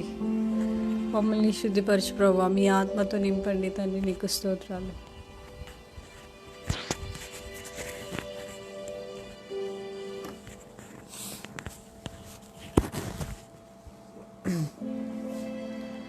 అవును ప్రభా, శుద్ధ హృదయం లేని ఆరాధన నీకు ఇష్టమైనది కాదు ప్రభా. అందుకే దావీదు భక్తుడు అన్నాడు, ఏమిచ్చి నిన్ను సంతోషపరచగలను? దూడలనా, పశువులనా, వాటిని వధించి నీకు ఇచ్చిన, నీకు ఇష్టం లేని, నీకు నచ్చేది, నీకు ఎంతో ఇష్టమైనది విరిగి నలిగిన హృదయం, ఆ హృదయంలో నుంచి వచ్చే స్తుతి, ఆరాధనను నువ్వు ఇష్టపడే దేవుడవు. అయ్యా, ఈ సమయంలో మా హృదయంలో నీకు ఆయస్కరమైనవి తీసివేసి నీకు ఇష్టమైనవేవో వాటితో మా హృదయాన్ని మేము నింపమని అడుగుచున్నామయ్యా. అయ్యా, మాలోన నీకు ఆయస్కరమైనవి తీసివేయమని శుద్ధ హృదయంతో నిన్ను స్తుతించి ఆరాధించే భాగ్యము, దినదినము మేము ఆరాధించే భాగ్యము మాకును అందరికీ మీరు దయచేస్తున్నందుకు నీకే వందనాలు, స్తుతులు, స్తోత్రములు చెల్లిస్తూ నీ కృపలో మమ్మల్ని జ్ఞాపకం చేసుకున్నందుకు మా హృదయపూర్వక స్తుతి ఆరాధన మీ పాదాలు చెంత పెట్టుచున్నాం ప్రభా. శుద్ధ హృదయం కలుగు చేయండి మాలో పూర్తిగా. నీ వాత్సల్యము, నీ బాహుల్యము అయ్యా, అవి ఉంటే చాలు ప్రభా. శుద్ధ హృదయము కలుగ చేయుము, శుద్ధ హృదయము కలుగ చేయుము నాలోనా,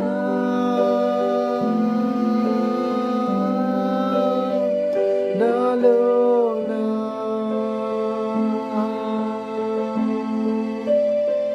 నాలోనా,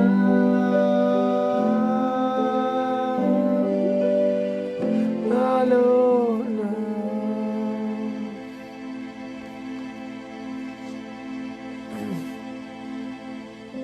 నీకు వందనాలు ప్రభువా. నీకు స్తుతులు, స్తోత్రములు చెల్లించుకుంటున్నాం. నీ వాక్యమే మమ్మల్ని శుద్ధి చేసేదని రాసి ఉంచావు ప్రభువా. మా హృదయాన్ని నీ వాక్యంతో నింపుకుంటే మాలో శుద్ధత వస్తుంది ప్రభువా. ఆ వాక్యంతో ప్రతి ఒక్కరిని మీరు మమ్మల్ని నింపమని, మమ్మల్ని మీ హస్తాలకు అప్పగించుకుంటూ అయ్యా, ఈ హృదయపూర్వక స్తుతి ఆరాధన మీ పాదాల చెంత చేర్చుకోమని ప్రార్థన చేయడం యేసునామములో అడిగి వేడుకొనిచున్న మా ప్రియ తండ్రి, ఆమేన్. మరి చక్కటి ఆశీర్వాదకరమైన సమయం మనందరం కలిగి ఉన్నాము. మరి మన హృదయాలన్నీ కూడా ప్రభు తట్టు తిప్పుకొని ఆయన వాక్యంతో మనల్ని మనం నింపుకొని మనం శుద్ధి చేసుకొని హృదయపూర్వకంగా ఆయన స్తుతించి ఆరాధించే వారిగా మనం అందరం ఉండాలి అని ప్రభువుని వేడుకుంటున్నాను. మరి ఈ సమయంలో మనము బల్ల కొరకు సమీపిస్తున్నాం కనుక మనము వాక్యాన్ని ధ్యానించుకుందాము. ఈ సమయాన్ని పాస్టర్ గారికి అప్పగిస్తున్నాం.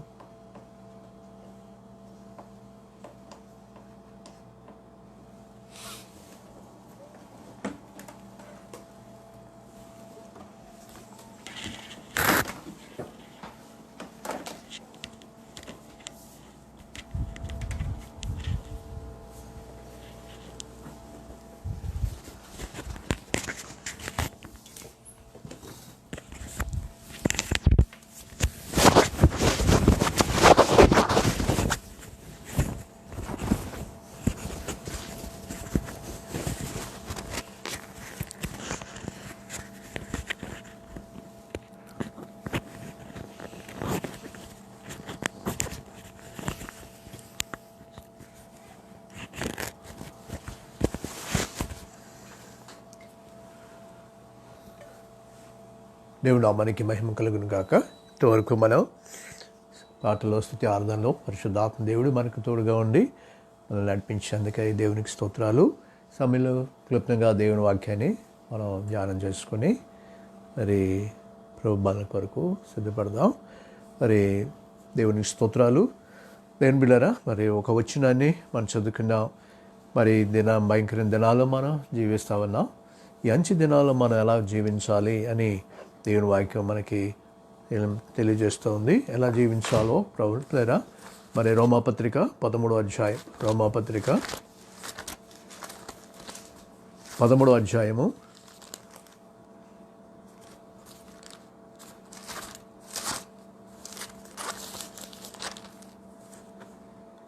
12, 13, 14 వచనాలు చదువుకుందాం. రాత్రి చాలా గడిచి పగలు సమీపముగా ఉన్నది గనుక మనము అంధకార క్రియలను విసర్జించి తేజ సంబంధమైన యుద్ధోపకరణములు ధరించుకొందుము. అల్లరితో కూడిన ఆటపాటలైనను మత్తైనను లేకయు, కామ విలాసములైనను పోకిరి చేష్టలైనను లేకయు, కలహమైనను మత్సరమైనయు లేకయు, పగటియందు నడుచుకున్నట్టుగా మర్యాదగా నడుచుకొందుము. మెట్టుకు ప్రభు అయిన యేసుక్రీస్తును ధరించుకొనిన వారమై శరీరేచ్ఛలను నెరవేర్చుకొనుటకు శరీరము విషయమై ఆలోచన చేసుకొనకుడి. దేవుడు ఈ పరిశుద్ధ వాక్యం మనకు దీవించినట్లుగా, ఈ వాక్యం ద్వారా పరిశుద్ధ ఆత్మ దేవుడు మనతో మాట్లాడినట్టుగా మనమందరం తల వంచి చిన్న ప్రార్థన చేసుకుని దేవుని స్వరం కొరకు మనం కనిపెడదాం. ప్రేమ మా పర్లోక తండ్రి, పరిశుద్ధాత్మ దేవాన్ని స్తోత్రం. ఆయన ఈ పరిశుద్ధ ప్రభుదినంలో నీ సన్నిధిలో ఆయన మేము స్తుతించి ఆరాధించుకోవటానికి అయ్యా ఇచ్చిన భాగ్యాన్ని బట్టి ప్రభా నీ స్తోత్రాలు తండ్రి. ఇంతవరకు నీ దాసం ద్వారా ప్రభా ఆయన ఆరాధన మీరు మాతో మాట్లాడే విధానం కొరకు నీ స్తోత్రాలు నా తండ్రి. ఆయన మేము దినాల్లో ఎలా జీవించాలో ప్రభా అయా నాయన శేషంలో ఆయన ఉండున్నట్లుగా మా జీవితాలను సిద్ధపరిచిన ఆయన తండ్రి నీకు స్తోత్రాలు నా ప్రభువా. అదిగో నీ వాక్యం ధ్యానిస్తుండగా మాతో మాట్లాడి మా హృదయాలు తెరవండి. వాక్య వెలుగులు మా జీవితాలు పరీక్షించుకుని ప్రభువా అయా నీలో అయా నిత్యము నాయన నీ సన్నిధి మాతో ఉంచి నీలో జీవించే కృప మాకు దయచేయండి. మీరు మాతో లేకపోతే మేము ఏం చేయలేం ప్రభువా. మీరు మాతో ఉన్నారు, మా మధ్య ఉన్నారు. నీకు స్తోత్రాలు. సమయాన్ని దీవించండి. బలహీన వట్టివాడిని నీ మాట చెప్పడానికి ఎటువంటి యోగ్యత లేని వాడిని ప్రభువా. దావసిన శిల చోట మరుగుపరిచి నాయన నీ మాటలు మాకు దయచేసి నాయన మీరు మాట్లాడి ప్రభా మీరు మహిమ పొందమని యేసుక్రీస్తు వారి శక్తి కలిపి నామంలో స్తుతించి ప్రార్థించి వేడుకుంటున్నాం తండ్రి. ఆమేన్, ఆమేన్, ఆమేన్. దేవుని నామానికి స్తోత్రాలు. ప్రియమైన దేవుని బిడ్డలారా, మరి మనం ఈ యొక్క భయంకరమైనటువంటి దినాల్లో మనం జీవిస్తున్నాం. అయితే ఈ మన అంత్య దినాల్లో ఉన్నామనేది దేవుని వాక్యం మనకి తెలియజేస్తూ ఉంది. యేసు ప్రభు ఆయన వచ్చిన కాడ నుంచి ఆయన మొదటి రాకడ ప్రారంభమైంది ఈ అంత్య దినాలు. తిరిగి ప్రభు రెండో రాకలు వచ్చే వరకు కూడా అంత్య దినాలు ఉంటాయి. ఆయన వచ్చిన తర్వాత ఈ అంత్య దినాలు మనం ముగించబడతాయి. కాబట్టి అంత్య దినాల్లో మనం ఎలా జీవించాలో దేవుని వాక్యంలో మనకు జ్ఞాపకం. సో ఈ మధ్యలో అనేకమైనటువంటి అవంతరాలు వస్తాయి, పరిస్థితులు వస్తాయి. తిమోతి పత్రికలో పౌలు రాస్తాడు. తిమోతి పత్రికలో 2 తిమోతి 13వ అధ్యాయంలో అంత్య దినమాల్లో అపాయకరమైన కాలాలు వచ్చును. అప్పుడు మనుషులు ఎలాగుంటారో మనకి చాలా స్పష్టంగా చెప్తాడనమాట. పింకముల ఆడవారు, అహంకారులు, దేవదేశులు అంచు పైకి భక్తి గలవారు ఉండి శక్తిని ఆశ్రయించేటువంటి వారుగా ఉంటారు. సో దేవుని ఎరిగిన బిడ్డలకు కూడా మరి కొన్ని పరిస్థితులు వాళ్ళ జీవితంలో వారు రాజీపడిపోయి లోకంతో మరి రాజీపడిపోయి వాళ్ళ జీవితాల్లో దేవునికి దూరంగా అయిపోవటం అనేది చూస్తూ ఉంటాం. కనుక దేవుని వాక్యంలో మనం సమయంలో అంచె దినాలు మనం ఎలా జీవించాలి అనేది ఈ యొక్క అంశంలో 6 విషయాలు ముఖ్యంగా ఈ సమయంలో క్లుప్తంగా మనం ధ్యానం చేసుకుందాం. మొదటిగా మనం రోమాపత్రికలో మరి ఇక్కడ 2 విషయాలు జ్ఞాపకం చేస్తూ ఉన్నాడు. మరి 13వ అధ్యాయము 12వ వచనంలో మనం అంధకార క్రియలను విసర్జించాలి అని మాట. చాలా రాత్రి గడిచి పగులు సమీపంగా ఉన్నది కాబట్టి మనం అంధకార క్రియలను విసర్జించి తేజ సంబంధం దోపకణాలు ధరించుకుందాము అంటున్నాడు. కనుక ఇంకా మనం రక్షణ పొందినటువంటి బిడ్డలు కూడా ఇంకా కొన్ని అంధకార క్రియలు లేక లోక సంబంధమైనటువంటి ఈ లోక క్రియలు లేక శరీర క్రియలు, సో ఇవన్నీ కూడా దీంట్లో ఉంటున్నాయి. అదే ఇంకా లోకాన్ని పూర్తిగా విడిచిపెట్టిన వారుగా ఉంటున్నారు. లోక సంబంధమైనటువంటి కార్యాలు అంటే ఇంకా ఇక్కడ కొన్ని కార్యాలు చెప్పాడు. అల్లరితో కూడిన ఆటపాటలు కానీ, మత్తైనం కానీ, కామ విలాసాలు, పోకిరి చేష్టలు, మరి కలహము, మత్సరము, మరి ఇలాగా ఉంటూ ఉన్నారు. పగటి యందు నడుచుకున్నట్లు మర్యాదగా మనం నడుచుకుందాము అంటూ మనకి జ్ఞాపం చేస్తాడు. కనుక దేవుని బిడ్డలారా, మరి ఈ అంధకార క్రియల గురించి మనం చాలా జాగ్రత్తగా, ఎందుకంటే మనం క్రీస్తు కూడా లేపబడిన వారం అయితే పైనున్న వాటినే వెతకండి అంటున్నాడు. అంటే అర్థం ఏంటి? భూసందే వాటి మీ మనసు పెట్టుకోవద్దు, ఎందుకంటే మీరు మృతి పొందారు. మీ జీవం క్రీస్తు కూడా దేవుని యందు దాచబడి ఉన్నది. కనుక మనం ఆత్మీయ విషయాలే, ఆత్మ సంబంధమైన వాటి మీదే మన మనసును ఎక్కువగా ఉంచుకోవాలని దేవుని వాక్యం దినాలు మనకు జ్ఞాపకం చేస్తూ ఉన్నాడు.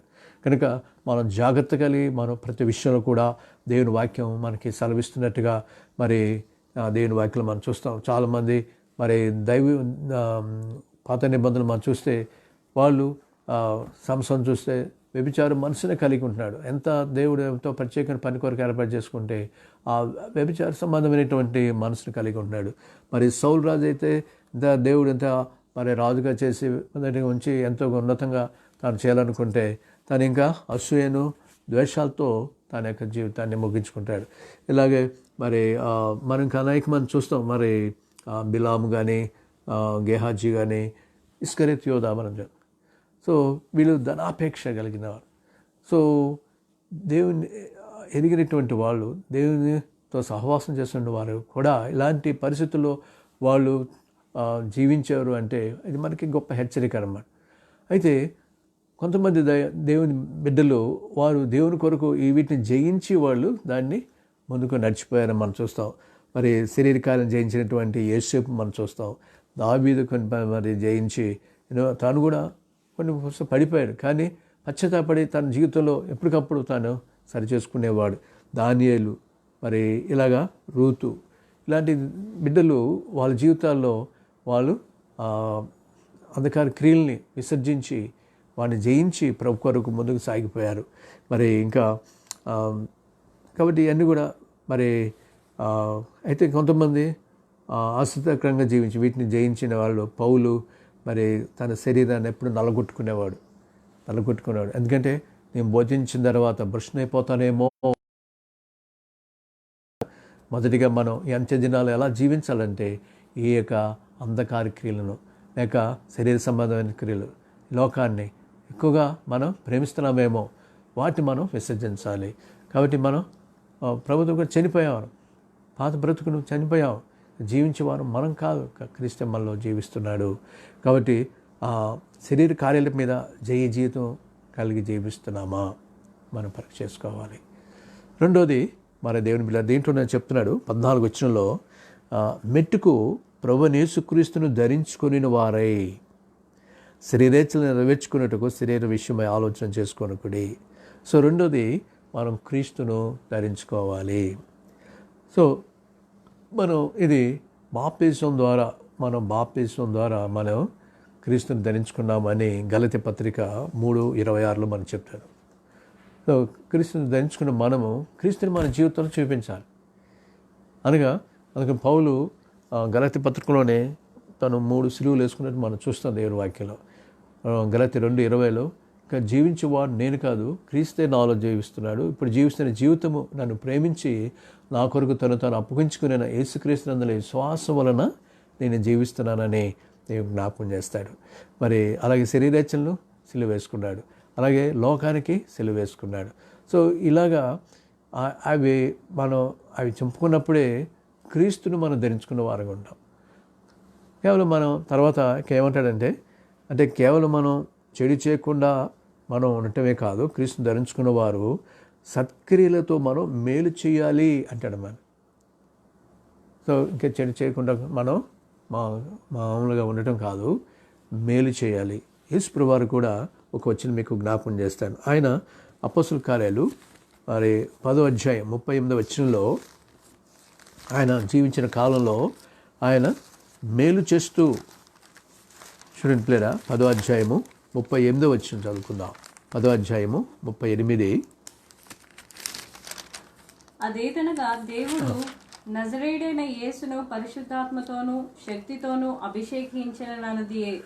దేవుడు ఆయనకు తోడైయుండెను గనుక ఆయన మేలు చేయొచ్చు అపవాది చేత పీడించబడిన వారందరినీ స్వస్థపరచచ్చు సంచరించుచుండెను.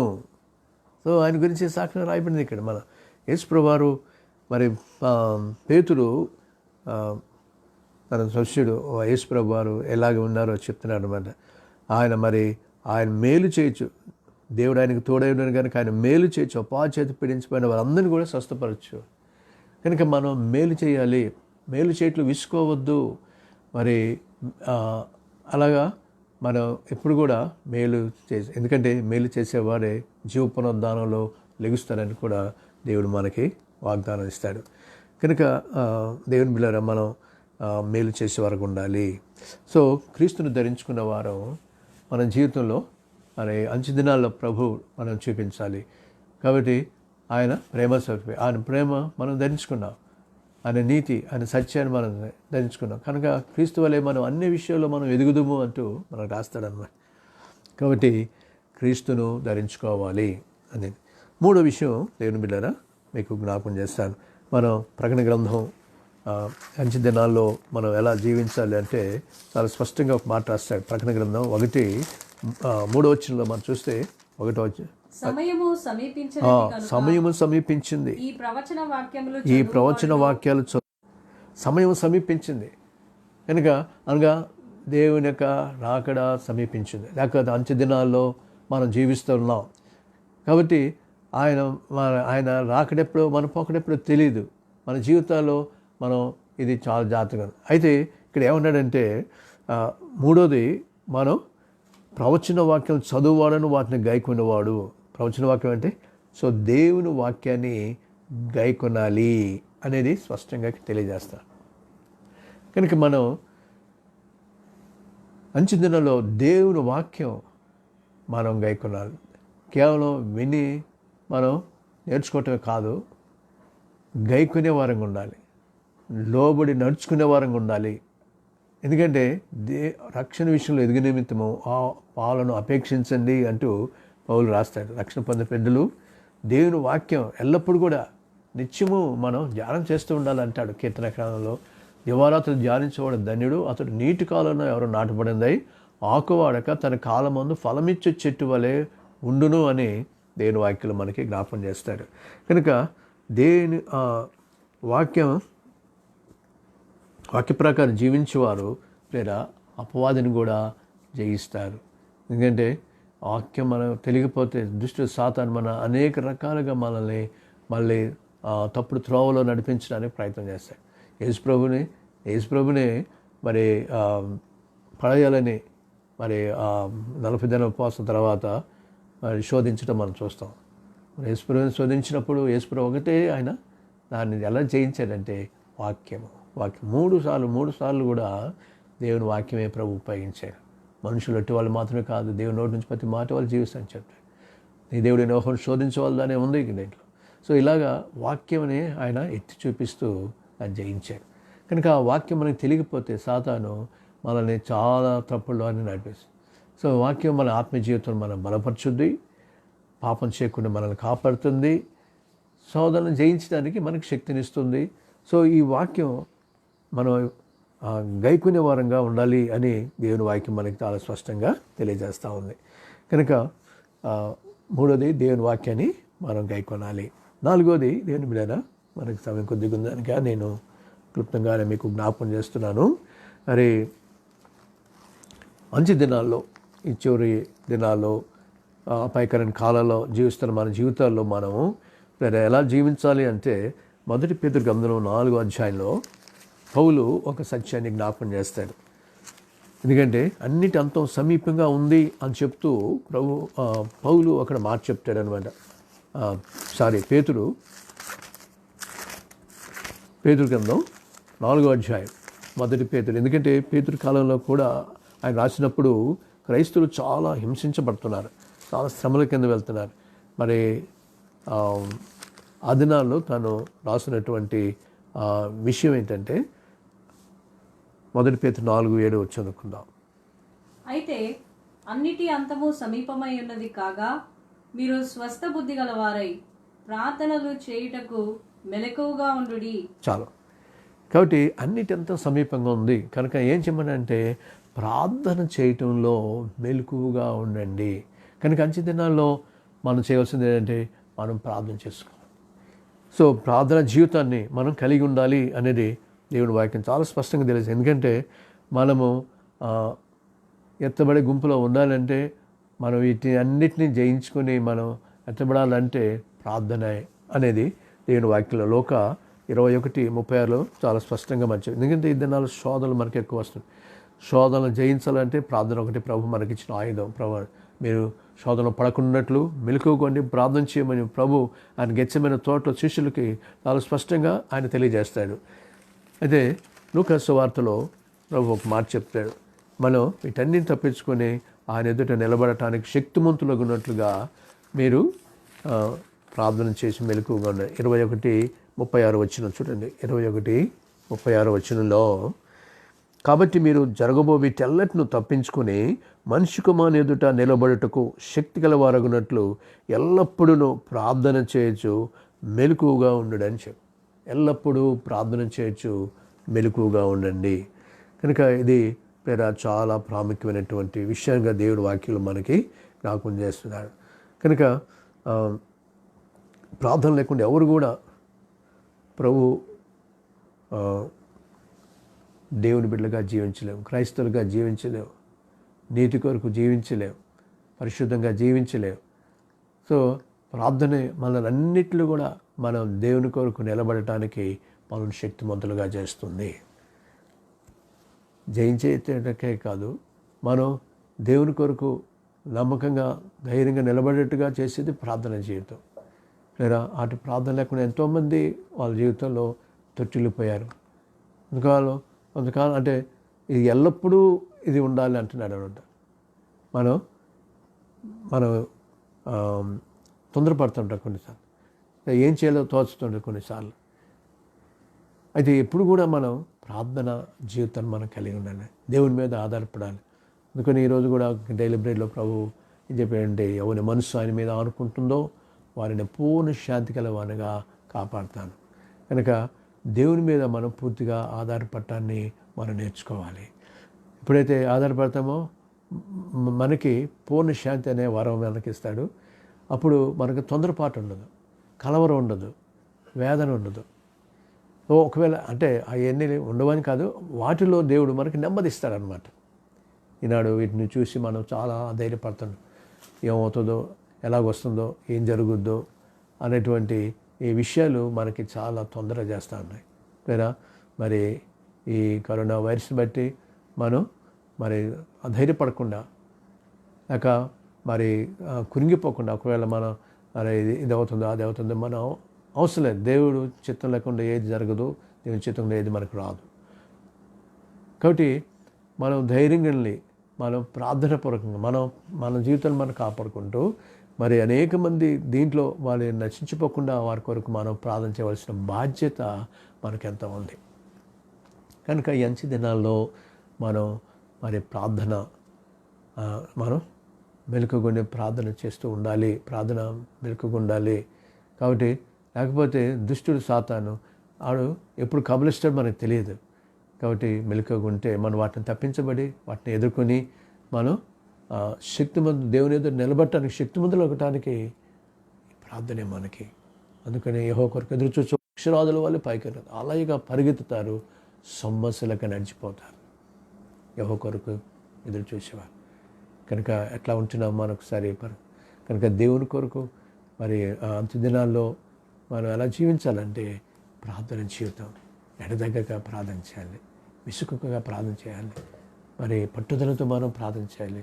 కనుక దినాలు చాలా భయంకరంగా ఉంటున్నాయి. కనుక ప్రేరా ఈ ప్రార్థన మనం ఎక్కువగా మనం కలిగి ప్రభు సన్నిధిలో మన కొరకు, మన కుటుంబాల కొరకు, దేశం కొరకు, నశించే ఆత్మల కొరకు మనం భారం కలిగి ప్రార్థన చేయాలని పరిశుద్ధాత్మ దేవుని ఈ సమయంలో మనకి జ్ఞాపకం చేస్తూ ఉన్నాడు. మరొకటి దేవుని బిడ్డరా, మరి అంచు దినాలు మనం ఎలా జీవించాలి అంటే తెలియలా మనం సహవాసం అత్యవసరం.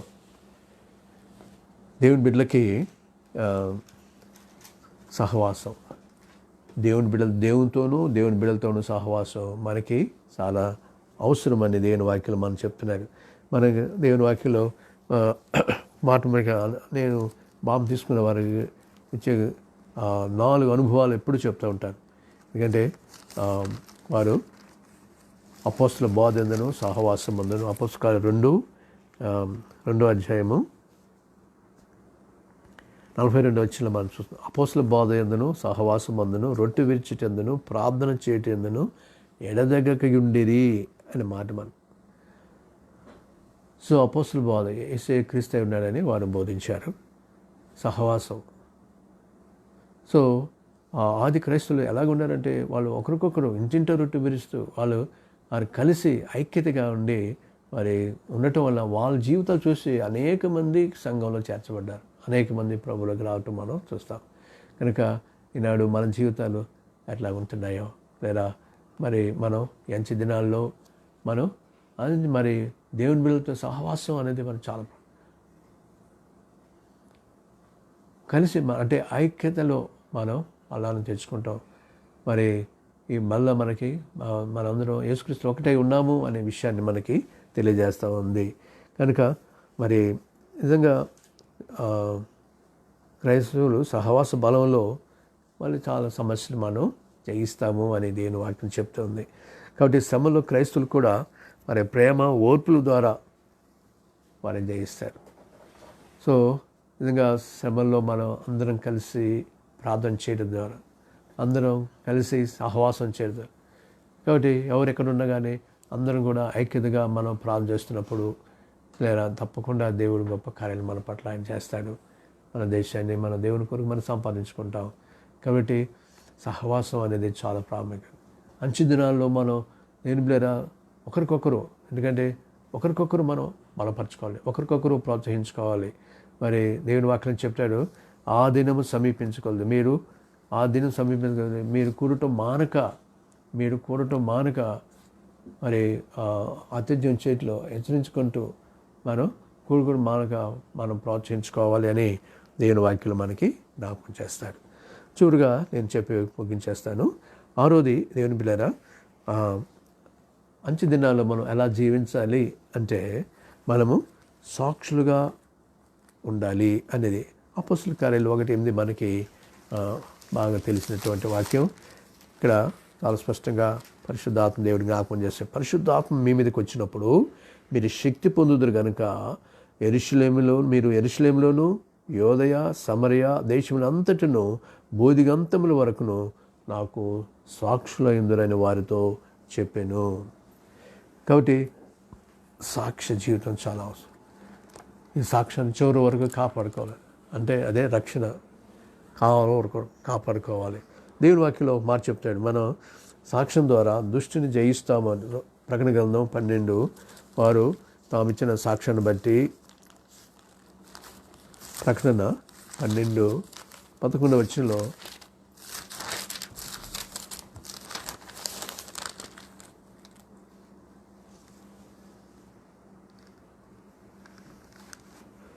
వారు గొర్రెపిల్ల రక్తాన్ని బట్టి తామిచ్చిన సాక్ష్యాన్ని బట్టి వానిని జయించి ఉన్నారు. వాని అంటే సాతాను, వారి కార్యాలు జయించి ఉన్నారు. కానీ మరణము వరకు తమ ప్రాణాలను ప్రేమించిన వారు కారు. మరణం వరకు తమ ప్రాణాలని ప్రేమించిన వారు కాదు. కనుక చివరి వరకు మనం సాక్షులుగా మనం ఉండాలి, సాక్ష్య జీవితాన్ని మనం కలిగి ఉండాలి. కనుక దేవుని బిడ్డలారా, మరి దేవుని వాక్యం చెప్తుంది కనుక మనం ఈ లోకం ముగింపులోనికి వచ్చేస్తుంది. కనుక మనం కొద్ది సమయం మనకు తెలియదు ఎంతో, కాబట్టి ఎంతో ఆత్మలు నశించిపోతున్నాయి. మరి మన ఆత్మలు సంపాదించవలసిన వారంగా ఉన్నాం. మన సాక్షి జీవితం ద్వారా మనం చూసిన వారు యేసుని చూసేవారుగా ఉండాలి. మన యొక్క మాట, మన ప్రవర్తన చూస్తున్నప్పుడు మరి నిజంగా వాళ్ళు క్రీస్తును మనలో చూడాలి. మరి సాక్షిగా మనం ఉండాలి, ప్రభుత్వ సాక్ష్యాన్ని కాపాడుకోవాలి. కనుక మనం చివరి వరకు మన ఎందుకంటే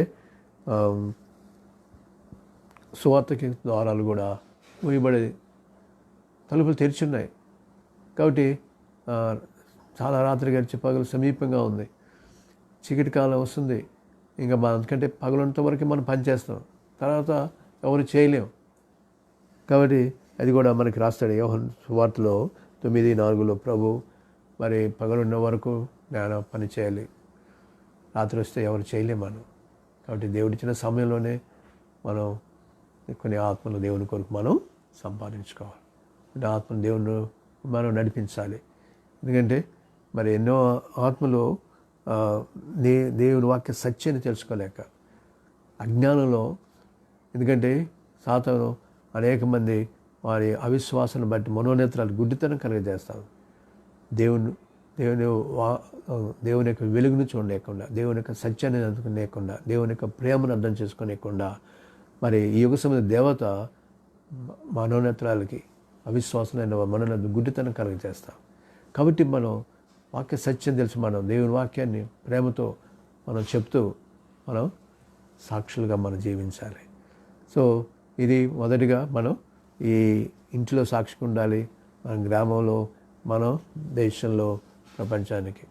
కాబట్టి ఈ అపొస్తల కార్యాలు ఏ విధంగా మరి ఫస్ట్ యెరూషలేములో ఉన్నారు, తర్వాత యోదయ, సమరయ, భూదిగంతాల వరకు కూడా మనం దేవుని సువార్త మనం చెప్పవలసిన వారుగా ఉన్నాం.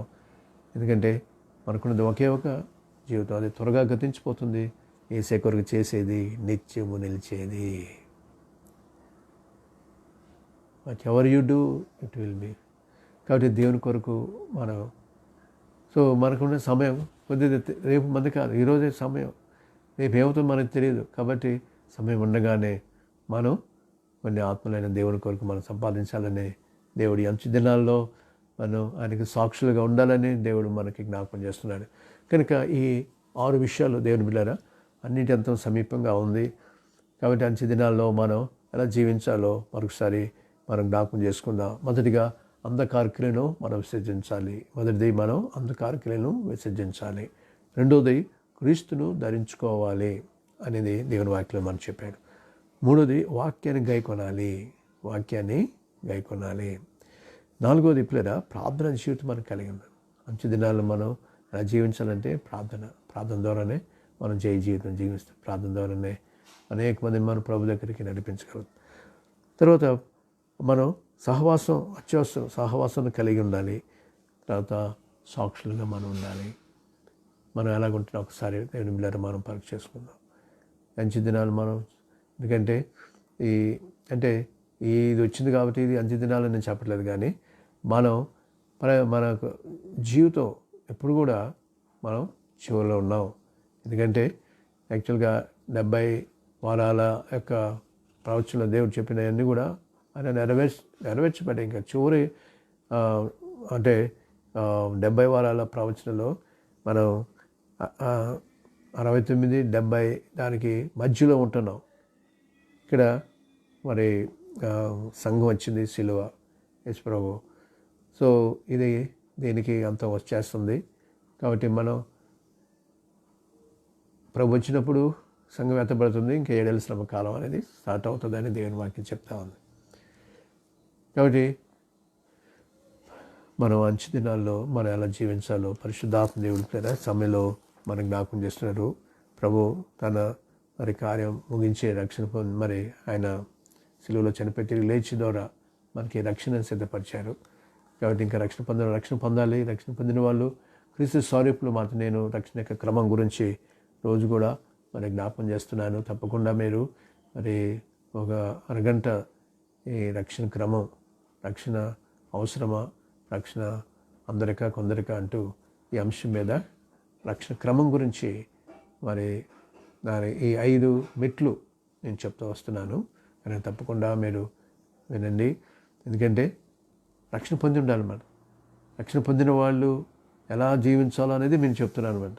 రక్షణ పొందిన వారు మరి వాళ్ళు అంధకారికలు విసర్జించాలి, క్రీస్తుని ధరించుకుని ఉండాలి, వాక్యాన్ని గైకొంటూ ఉండాలి, ప్రార్థన జీవితం కలిగి ఉండాలి, సహవాసం కలిగి ఉండాలి, సాక్షులుగా ఉండాలి. ఇవన్నీ కూడా మనం ఈ చివరి దినాల్లో మనం జాగ్రత్తగా ప్రభులో మనం అలా ఉన్నప్పుడే మనం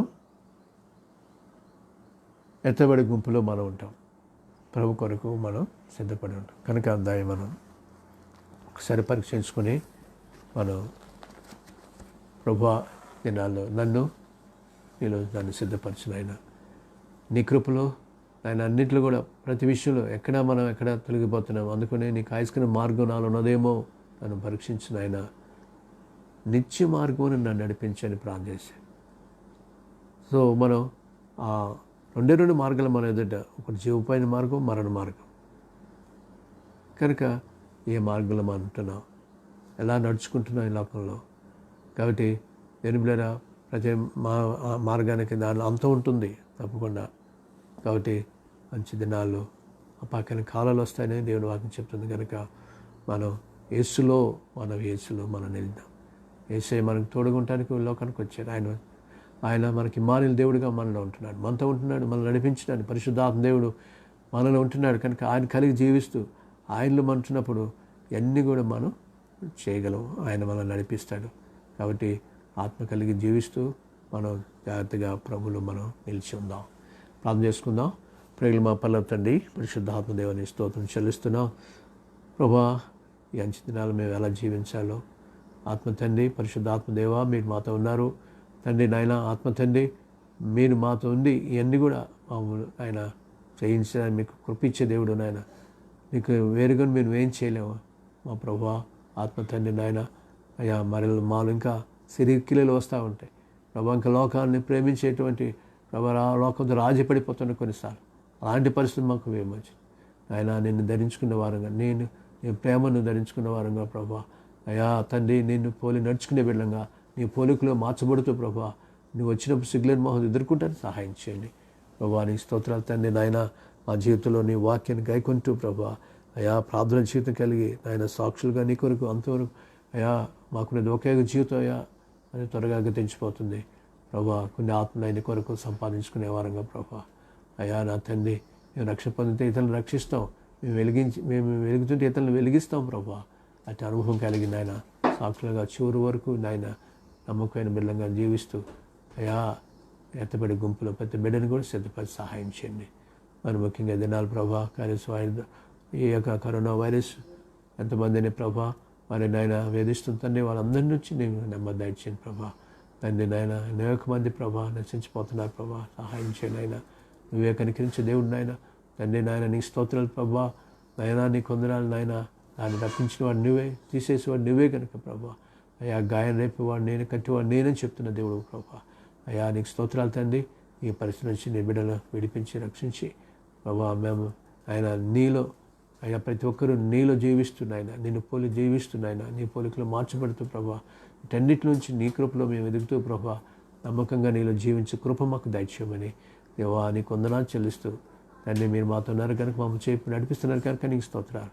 ప్రతి ఒక్కటి ధైర్యంతో ప్రభా అయ్యా ప్రతి ఒక్కరు మా మనసులు నీ మీద ఆనుకుని జీవించే కృప మాకు దయచేసి అయినా తండ్రి అయా కలవరం అయా వేదన భయాలు ఎవరిలో ఉన్నాయో వాళ్ళన్నిటి నుంచి తీసేసి ప్రభా అయినా నీలో నెమ్మది ఉంది, నీలో సమాధానం ఉంది, ప్రేమ ఉంది ప్రభా. నీలో జీవిస్తున్నాయి నటి ప్రేమతో అయా కలవరపడి సృష్టించేవాడు కలవరపడని చెప్పావు అయా. నేను శ్వాసం వచ్చి ధైర్యంగా నీలో నిలిచి ఎక్కువ బిడ్డలందరికీ దయచేయమని ప్రభా ఈ సమయాన్ని మాకు దీవెనకరంగా చేసినందుకు వందనాలు స్తోత్రాలు చెల్లించుకుంటూ మీరు అక్కడి కొరకు మమ్మల్ని అందరినీ సంపూర్ణ సిద్ధపరిచి నడిపించిన ఆయన మీరు మహిమ పొందమని యేసుక్రీస్తు వారి శక్తి కలిగిన నామంలో స్తుతించి ప్రార్థించి వేడుకుంటున్నాం తండ్రి. ఆమేన్. ఆమేన్.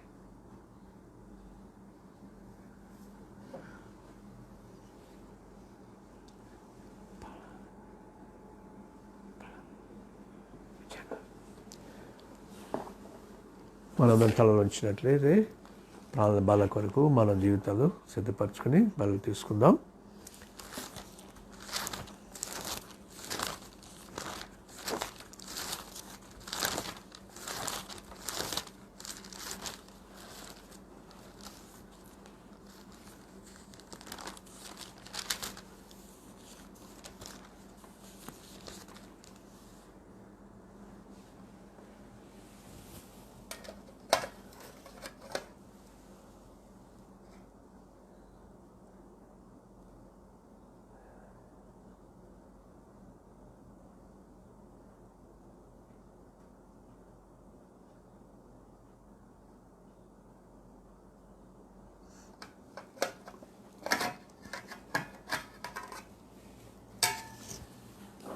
నేను మీకు అప్పగించాలని ప్రభువును పొంది తిని ప్రభుని యేసుతను అప్పించి రాత్రి ఒక రొట్టెను ఎత్తుకొని కృతజ్ఞతాస్తుతులు చెల్లించి దానిని విరిచి మీ కొరకు నా శరీరం నన్ను జ్ఞాపకం చేసుకున్నట్టుగా దీనిని చేయడం చెప్పాను.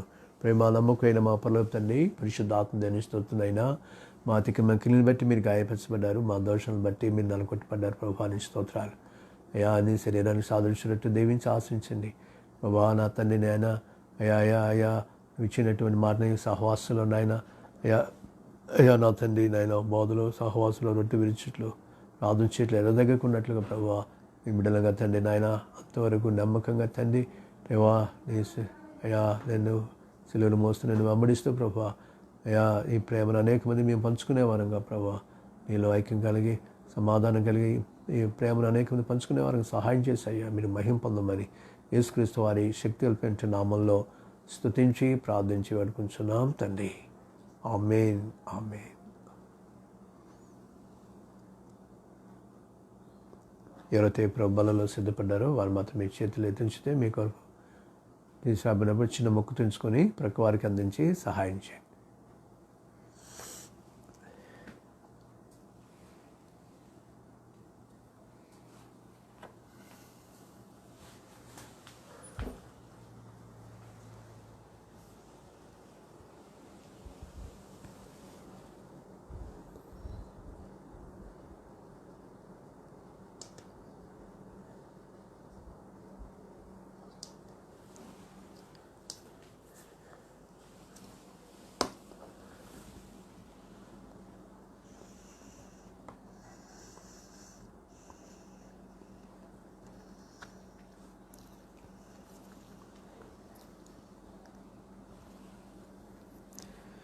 ఆ ప్రకారమే బోనున్న పిమ్మట ఆయన పాత్ర ఎత్తుకొని ఈ పాత్ర నా రక్తంలో కొత్త నిబంధన మీరు దేని త్రాగునప్పుడల్లా నన్ను జ్ఞాపకం చేసుకోండి దేని చేయడని చెప్పిన.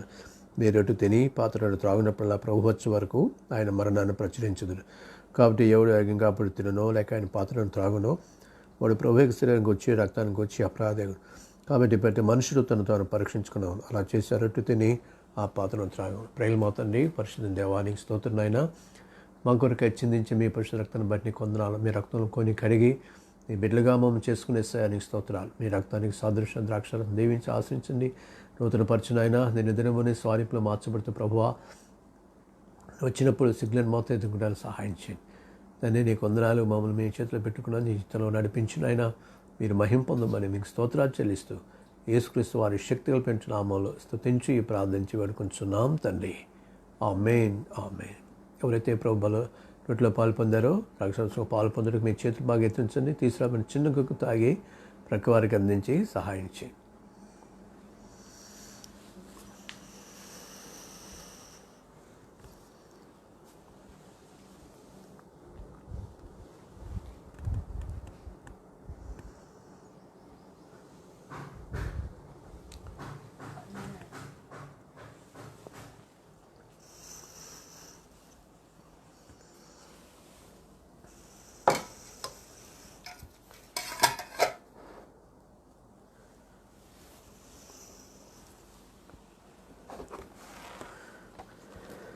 ముఖ్యం ప్రార్థన ఆశ్రయం ప్రేమ మొత్తాన్ని పరిశుద్ధాత్మని స్తోత్రునైనా నీ బలలో మాకు ఇచ్చిన కృప ధన్యత కొరకు వందనాలు. నా తండ్రి అంతవరకు ప్రభా నీ కృపలో మేము ఎదుగుపని సహాయం చేయండి. ప్రభా ప్రారంభ ప్రార్థనలో ఆరాధనలో ఆయన మీరు తోడుగా ఉండి మీరు మాట్లాడి ప్రభా అయ్యా అయ్యా ప్రభులలో కూడా మాతో మాట్లాడిన తండ్రి నీకు స్తోత్రాలు తండ్రి. ఆయన ఎంత దినాల్లో మేము ఎలా జీవించాలో మీరు మాతో మాట్లాడిన దేవాని స్తోత్రాలు తండ్రి. ప్రతి బిడ్డను బలపరచండి అయ్యా. ఈ యొక్క దినాల్లో ప్రభా మరి మేమందరంగా మందిరంలో కూడుకోలేకపోతున్నాం ప్రభా. ఆ దినాలు త్వరగా మాకు దయచేస్తాను నమ్ముచున్నాం తండ్రి. సహాయం చేయండి ప్రభా నీ స్తోత్రాలు తండ్రి. అయ్యా ఈ యొక్క కరోనా వైరస్ యొక్క వ్యాధులు బాధలు ఉన్న వారందరినీ కూడా విమోచించి విడిపించిన ఆయన మంచి ఆరోగ్య శక్తి దయచేయండి ప్రభా. నా తండ్రి దాన్ని తగిన మందు కనుక్కొని దాన్ని పూర్తిగా ప్రభా నీ సింహ కృపలో ఆయన్ని నాయన విడుదల దయచేసి సహాయం చేయని ప్రార్థిస్తున్నాం తండ్రి. అయ్యా మీ కొందనాలు ప్రభా. మరి అయ్యా కొంతమంది ఆయా ఊర్లో ఏ లాక్డౌన్ వల్ల ఆగిపోయారు వారందరూ క్షేమంగా వచ్చేటట్టు సహాయం చేయండి. కొంత సడలింపు నిశ్చితం అయితే ప్రభా వచ్చేలాగా కృప దయచేయండి అయినా ఇది నిశ్చితం మా పట్ల అయినా మీరు నెరవేర్చుకుని సహాయం చేయండి. నీకు మహిమ తెచ్చుకోమని స్తోత్రం చెల్లిస్తున్నాం. అయ్యా మరి కొంతమంది ప్రియులు పోగొట్టుకుని ప్రియుల కుటుంబాలు మీరు ధైర్యపరిచి ఆదరిస్తున్న ఆయన అయ్యా మరి నాయన అయ్యా ఐజక్ గారు ప్రభా మరి ఈరోజు ఆయన ప్రార్థన నాయన మీరు ఆదరించి ఆ కుటుంబాన్ని ధైర్యపరిచి బలపరచమని ప్రార్థన చేస్తున్నాం. తన స్తోత్రాలు భాగ్యం కానీ విశ్వాసం ధైర్యపరిచి విశ్వాసం స్థిరపరిచిన ఆయన సహాయం. అలాగే తమ ప్రియులు పోగొట్టుకుని దుఃఖంలో ఉన్నటువంటి ప్రతి కుటుంబానికి కూడా ప్రభావ మీరు ఆదరించి ధైర్యపరిచి బలపరచమని ప్రార్థన చేస్తున్నాం. తండ్రి నీకు స్తోత్రాలు అయ్యా.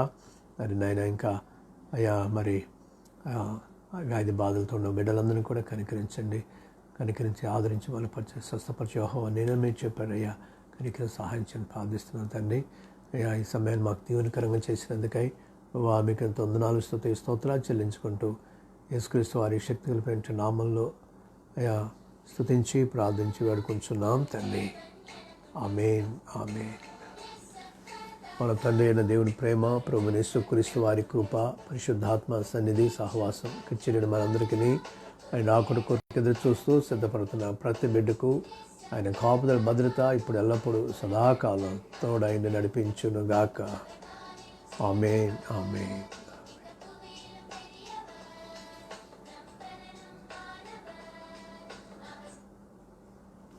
ప్రభునామంలో మీకు అందరికీ వందనాలు తెలుస్తున్నాం. మరి రేపు నుంచి మళ్ళీ మనకి రక్షణ క్రమం గురించి మరి లైవ్లో ఇవ్వబడుతుంది. మరి సాయంత్రం 7 నుంచి 7:30 వరకు లేదా మరి ఈ ఫేస్బుక్లోను యూట్యూబ్లో కూడా మనకి దేవుని వాక్యం మీకు అందించబడుతుంది. కనుక దయచేసి తప్పకుండా విని మేలు పొందాలని ప్రభుపేట మనం చేస్తూ ఉన్నాను. కనుక ఈ రేపు నుంచి మనకి ఆ యొక్క రక్షణ క్రమం గురించి కంటిన్యూ చేస్తాం. మరి ఈరోజు మరి ప్రభుత్వం అయితే మనకి భాగ్యం గారి దగ్గర